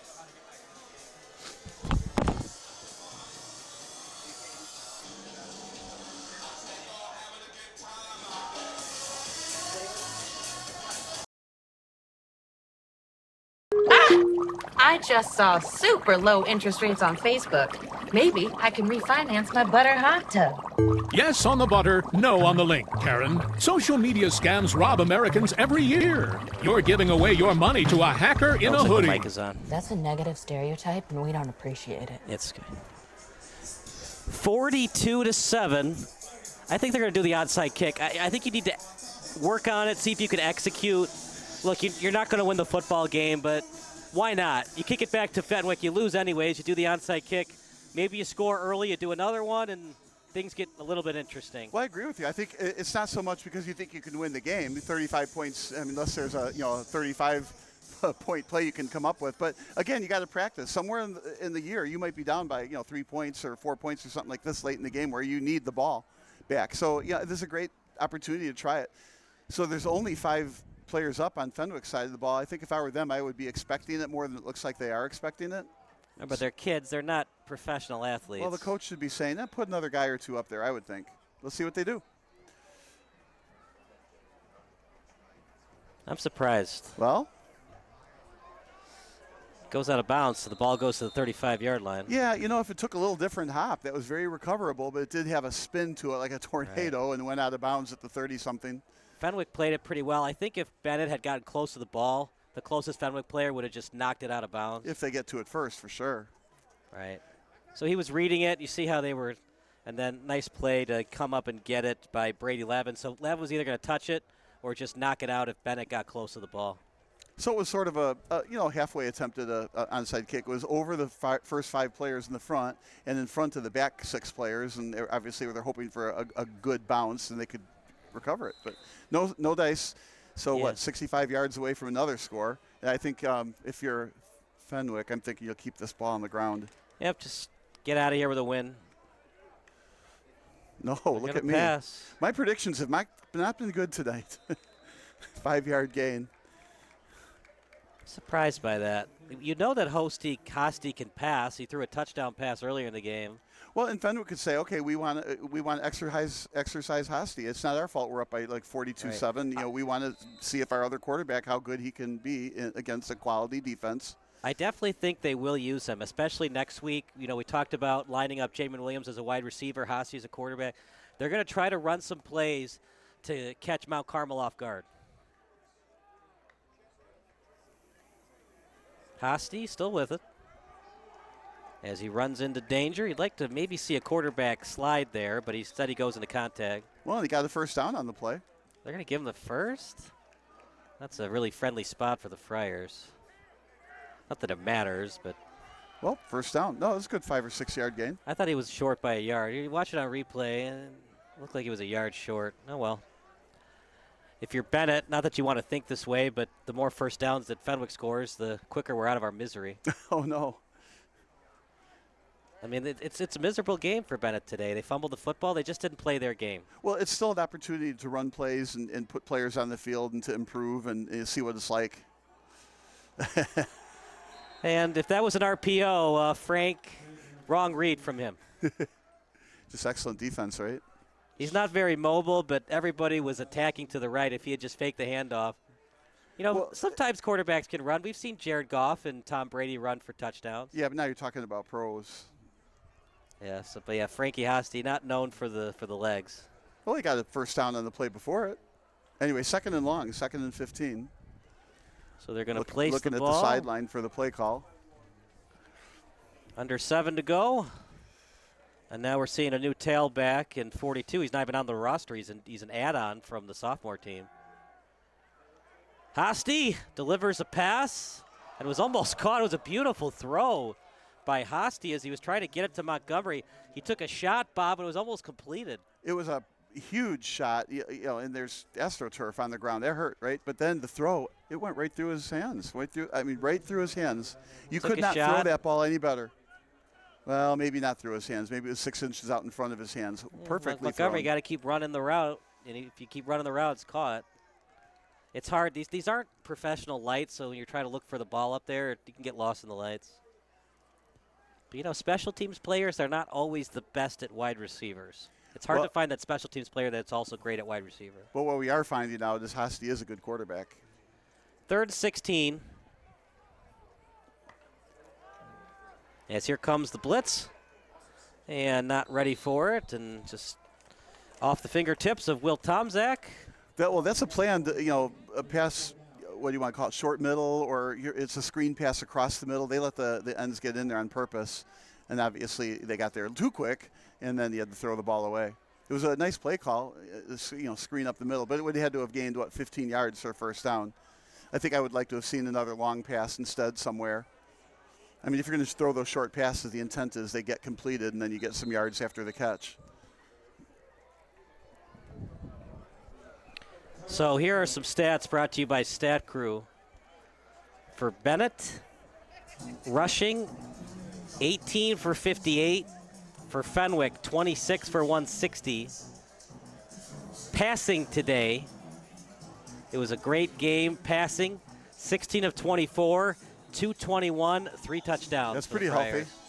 3 touchdowns, wow. A lot of passes for Kubaki. He was 19 of 30. Yeah. And that timeout was called by Fenwick. We'll stick with the action. 4th and 18. 4th and 16. Ball in the 40. 5:23 to go. Big thank you to Benet Academy for having us out tonight. Our excellent crew, Sam Corbett, Hayden Bales, Bob Vilsaway, Chris Angela, Kalia Butler. Wish we had a better game.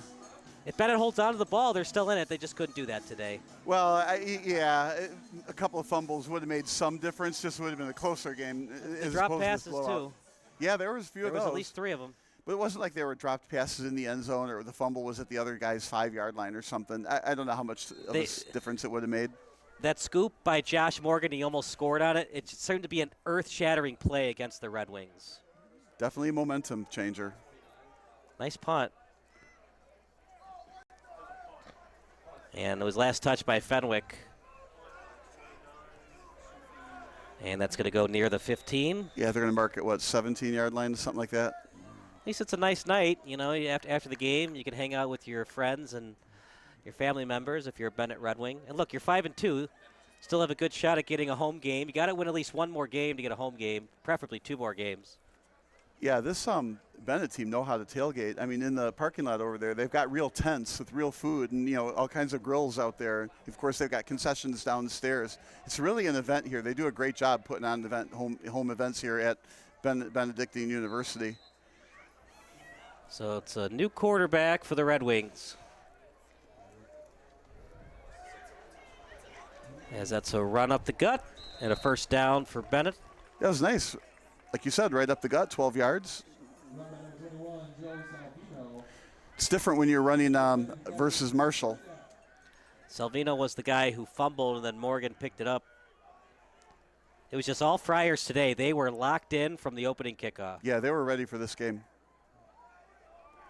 And when Morgan deflected that pass from Williams, it just ignited the Fenwick offense. Yeah, I mean, I think it's hard to figure out what play caused this. I mean, it was just kind of a drubbing the whole game. There wasn't any, momentum shift. Like you said, that pass interception from Morgan changed the whole game. But, of course, the fumbles. You could see the frustration from Benet when Morgan almost scored on the scoop. But early in the game, remember, it was 3rd and 5 or something, and then it was deflected by Williams. And then they scored right away, the pass to Bajorson. 2 plays after that. They went for 2 on the Wildcat. Nobody was expecting it, including myself. Marshall scored on it. They went for it instead of kicking the field goal, so the score could be 45-7. Well, and if you talk momentum, that two-pointer, nobody probably did expect it, right? So when Fenwick took it in on the two-pointer, probably kind of took Benet by surprise, and it also probably told the Benet, from the Benet coaching staff to the Benet, I meant the Fenwick coaching staff to the Fenwick players, look, we're going to win this game. We're going to play hard. We're going to get these 2 points, and the players are ready. And look, they didn't score 6 touchdowns today. Noah Sir contributed with those 2 field goals, and he almost made another one right before halftime. So everybody's feeling good if you're on the Fenwick sideline. And you're right. Everybody's looking at the score in the newspaper, and, they scored 6 touchdowns. But they didn't. They went for 2, a couple of field goals. It was 28-0 at halftime, and then Fenwick, they decided to get rid of Jamin Williams and Jalen Morgan. They still scored without him. Well, it looks like they're going to keep these on the ground, finish out the last 2 minutes of the game, and then go call it a night. Still a good Benet team. This changes nothing, but got to find a way to hold on to the ball. Not just holding on to the ball, but executing on third down. That was a problem for them tonight. Got to find a way to pump fake, to hold Marshall and these defensive ends down, because Marshall was able to read Kubaki most of the night. As a handoff. Well, I think his style of reading the quarterback is go right through the offensive lineman who's trying to block him. But there were plays where he would fake the rush. Kubaki thought he had time, and then Marshall put up his big fat paws up in the air and knocked that pass down. He's an excellent player. I'm looking forward to watching him at Auburn. I don't know if he'll play next year. He might redshirt, but it's going to be fun to watch in Auburn. Yeah, we'll be able to say, hey, we knew him then.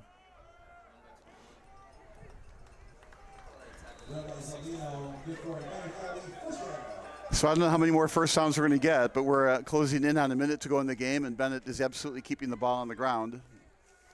It might have been tempting to try to pretend like you have a 2-minute drill and pass it downfield, but I think Benet is waving the white flag tonight. So when the game ends, we'll take a break, look at the final stats, and then the post-game interview brought to you by Sports Broadcast Solutions. It'll be Kalia Butler down on the sidelines for us. So let's see if they move the chains on that. Looked like he was a little short, but that might be the last play of the game. Yeah, another chains move, and probably one more play, and that'll be it. You could throw a Hail Mary here if you want. Nah, I don't think that'll happen. Bennett's too polite. Oh, no, 12 men on the field. I like it. Fenwick, they know they're going to win the game, but look, we can't allow this to happen. We're not going to give them 5 yards. We're going to call a timeout to make sure we substitute correctly. Well, I'd like to know what really happened there. I mean, there's no reason to make that substitution, so are they giving somebody a chance to play one last play? I mean, I don't know, but that was too obvious. I don't think I've ever seen a substitution quite like that. The nose tackle comes out right about when the ball is going to get hiked. 12 men on the field. The ref caught it. Benet, they won the timeout battle. Fenwick called 2 timeouts. Benet didn't have to call any. Yeah, and there was no shutout tonight, too. I don't think Fenwick scored in the fourth quarter, so Benet won the fourth quarter. 7-0. They're on a roll. If they just started with the fourth quarter first, they could have won this game 28-0. They play backwards football. Right. I don't even know this song. Do you know this song? Oh, yeah. Oh, now it started to come to handoff up the middle, and that'll do it. The PA guy was having trouble getting rid of the music. Just a tough day at Benedictine. Yeah, that adds the copyright notices to the online broadcasts. Hey, they're still going. See if they try this. One more play. No, it won't be another throw Hail it to Mary. the end zone. They'll run it. And that'll do it for the game. Still fighting hard, but... Oh, he should have gone out of bounds. Benet Academy, 35 points short tonight. Well, that doesn't mean they're not a good team. They just got beat by a good team, and sometimes this happens. They go back and regroup, learn from whatever you can from this game against a very good team. You know what worked, obviously you know what didn't work, and come back and play another day. They're still 5-2, and that's a really good record. They're still playoff bound. They just happened to run against a really good Fenwick team today. Did a good team lose to a great team today? That's the argument, and that's what Fenwick's going to be asked. And when the reporters asked them about their upcoming game against Mount Carmel.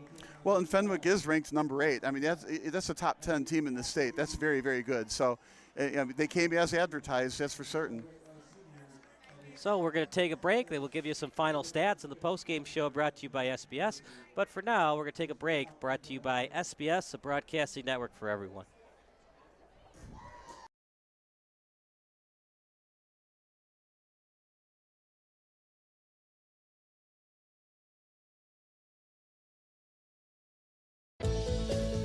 I threw away my retainer again?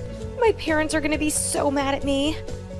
Are you looking to replace your lost or broken retainer?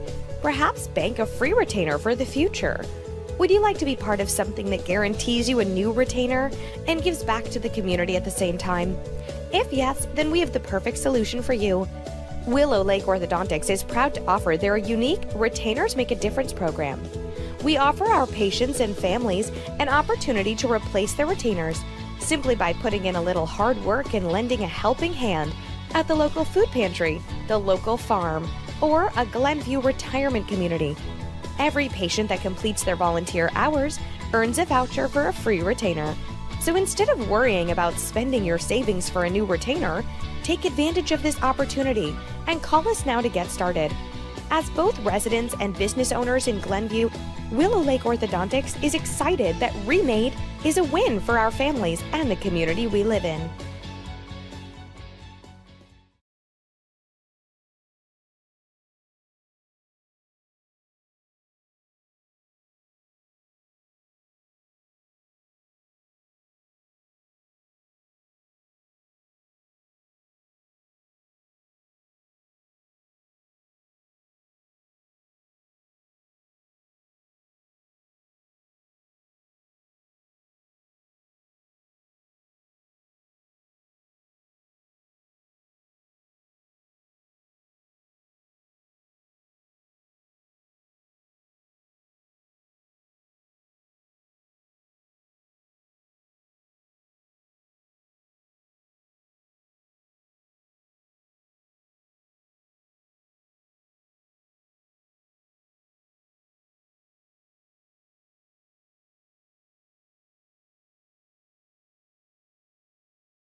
I just saw super low interest rates on Facebook. Maybe I can refinance my butter hot tub. Yes on the butter, no on the link, Karen. Social media scams rob Americans every year. You're giving away your money to a hacker in a hoodie.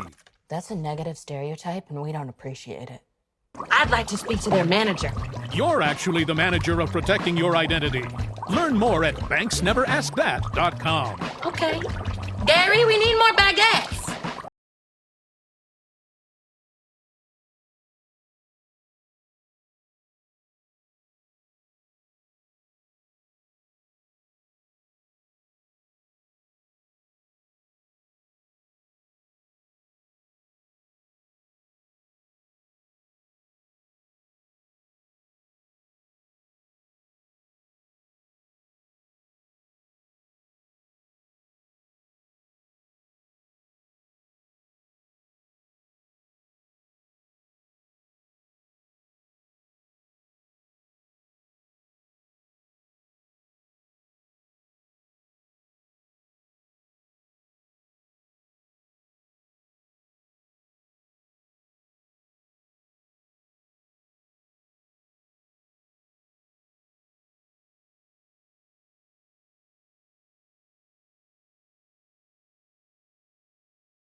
Chicago is near and dear to my heart. Chicago is a part of the very fabric of who I am as a person. Part of my commitment to my clients is my commitment to the regular, everyday working people that make Chicago. These are the people I'm committed to helping. This is what excites me. This is what motivates me. This is what makes me proud to be a Chicagoan.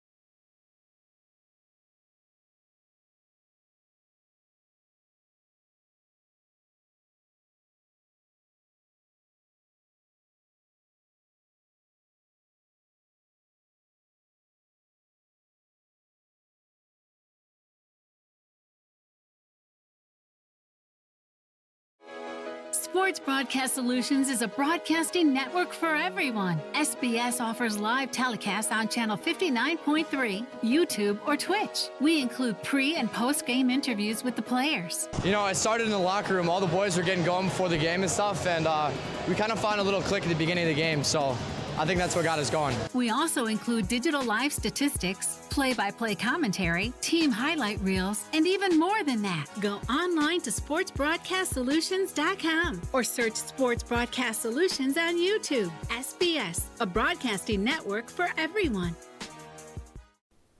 Sports Broadcast Solutions is a broadcasting network for everyone. At SBS, we offer a professional broadcasting experience for the non-professional athlete. Just like the pros, we offer everything for you. Play-by-play commentary. A no-hitter at Kane County Stadium. 15 strikeouts, 1 walk, 1 error, and that's it. Color commentary, highlight reels, recruiting videos, and much, much more. Unlike our competitors, we zoom in on the action and always have a live scoreboard with a live time code. If you're ready to have your next sporting event feel like CBS Sports, then make sure to call Sports Broadcast Solutions today. Our phone number is 330-957-7653, or you can go online to sportsbroadcastsolutions.com. SBS, a broadcasting network for everyone. Missing your child's sporting event just plain stinks. But you don't have to worry about that anymore, thanks to Sports Broadcast Solutions. SBS is a live broadcasting network, as well as covering your on-demand needs, recruiting videos, highlight reels, and much, much more.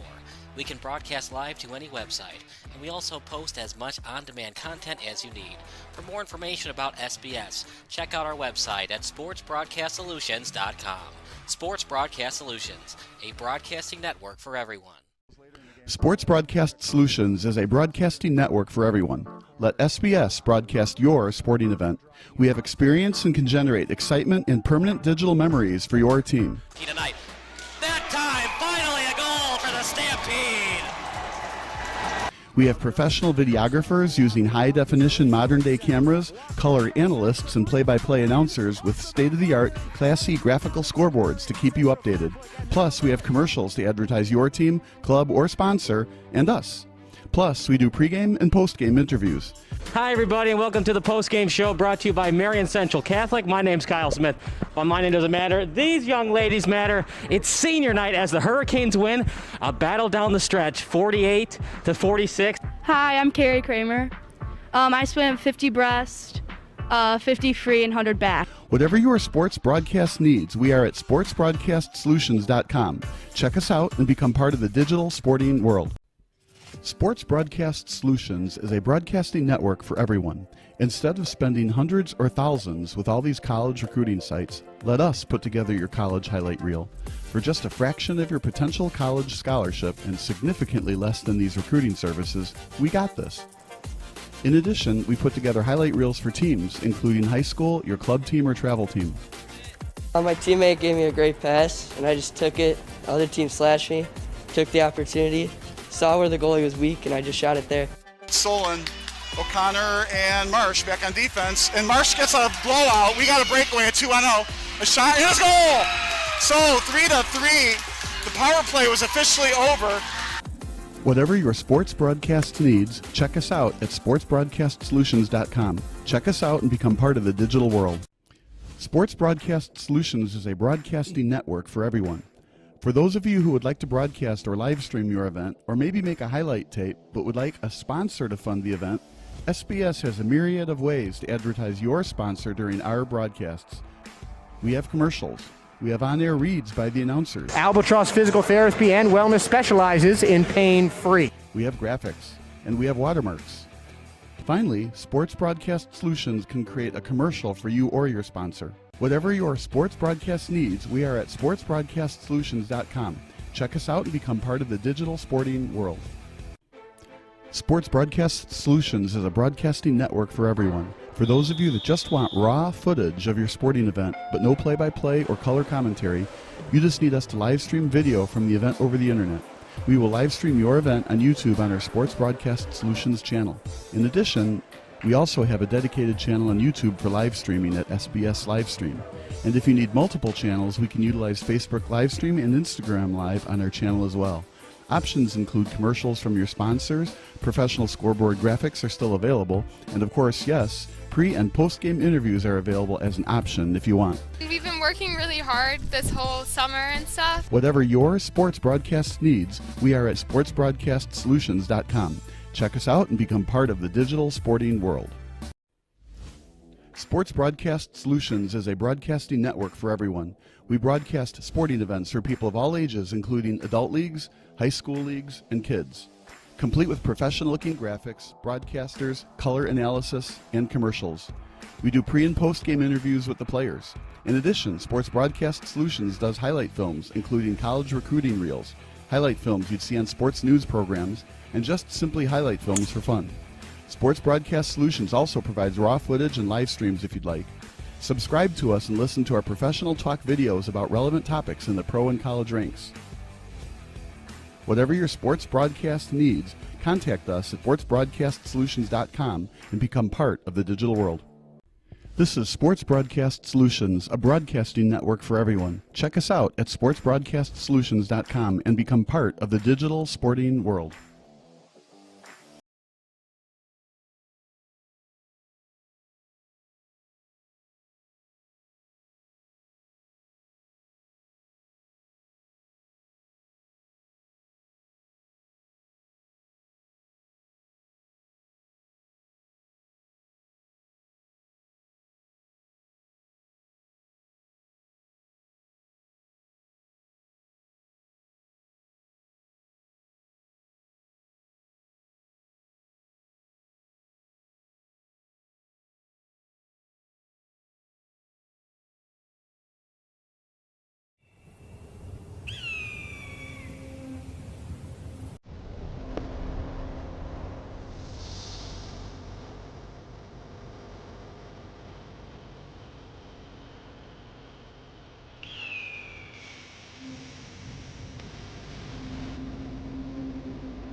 There are only two kinds of people in this world. Those who get committed and those who don't.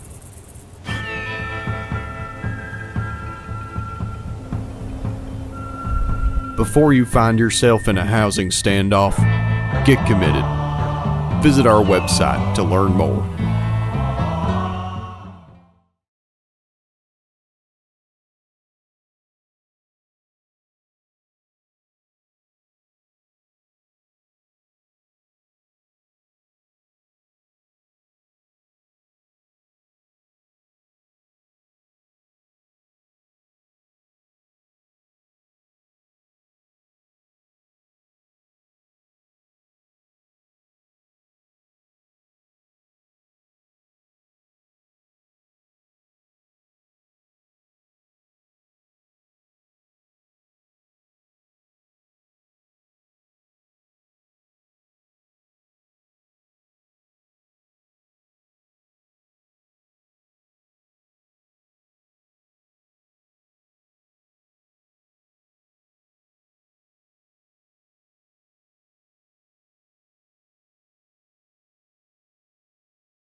Welcome to the post-game show. I'm with Andrew Bjorson from Fenwick. Welcome to the post-game show. I'm with Andrew Bjorson from Fenwick. I'm Clea Butler. Andrew, 42-7 blowout win today. Was this the level of play you were expecting? You guys both came in with the 5-1. Was this the level that you were expecting today? Yeah, I mean, in practice, we were watching film all week, and everyone was going 100% all week, each player. And we knew if we come out, our offense comes out rolling. Our defense has been getting stops all year, so we just had to show our defense today that we could put up those points. 28-0 at half, third quarter, 40-0. They score at the end. What was the message from Coach just to keep pushing? It was just keep putting it down their throats. I mean, if they were doing that to us, that's what they would do. So we got to just keep going. 2 touchdowns for you today. How were you just getting opportunities? It's good coaching, right? Yeah. Right? Don't you want to just say it's good coaching? Yeah. It's all from him, Coach Rooney, teaching me everything for 4 years. So I just kind of just doing what I do in practice. You guys are 8th in the state. What separates you guys from the competition? I feel like our intensity and how hard we hit. No team in the state hits as hard as we do. No receivers block as hard as we do. No DBs, no linebackers, no safeties come downfield and actually hit like we do. So that separates us the most. Mount Carmel up next, tough opponent. What aspects of today's game do you want to bring with you guys next week? I want to bring the passing game. 2 more touchdowns next week. I just want to keep that rolling and be able to run the ball, and our defense will always show up for us. Congrats and best of luck. Thank you.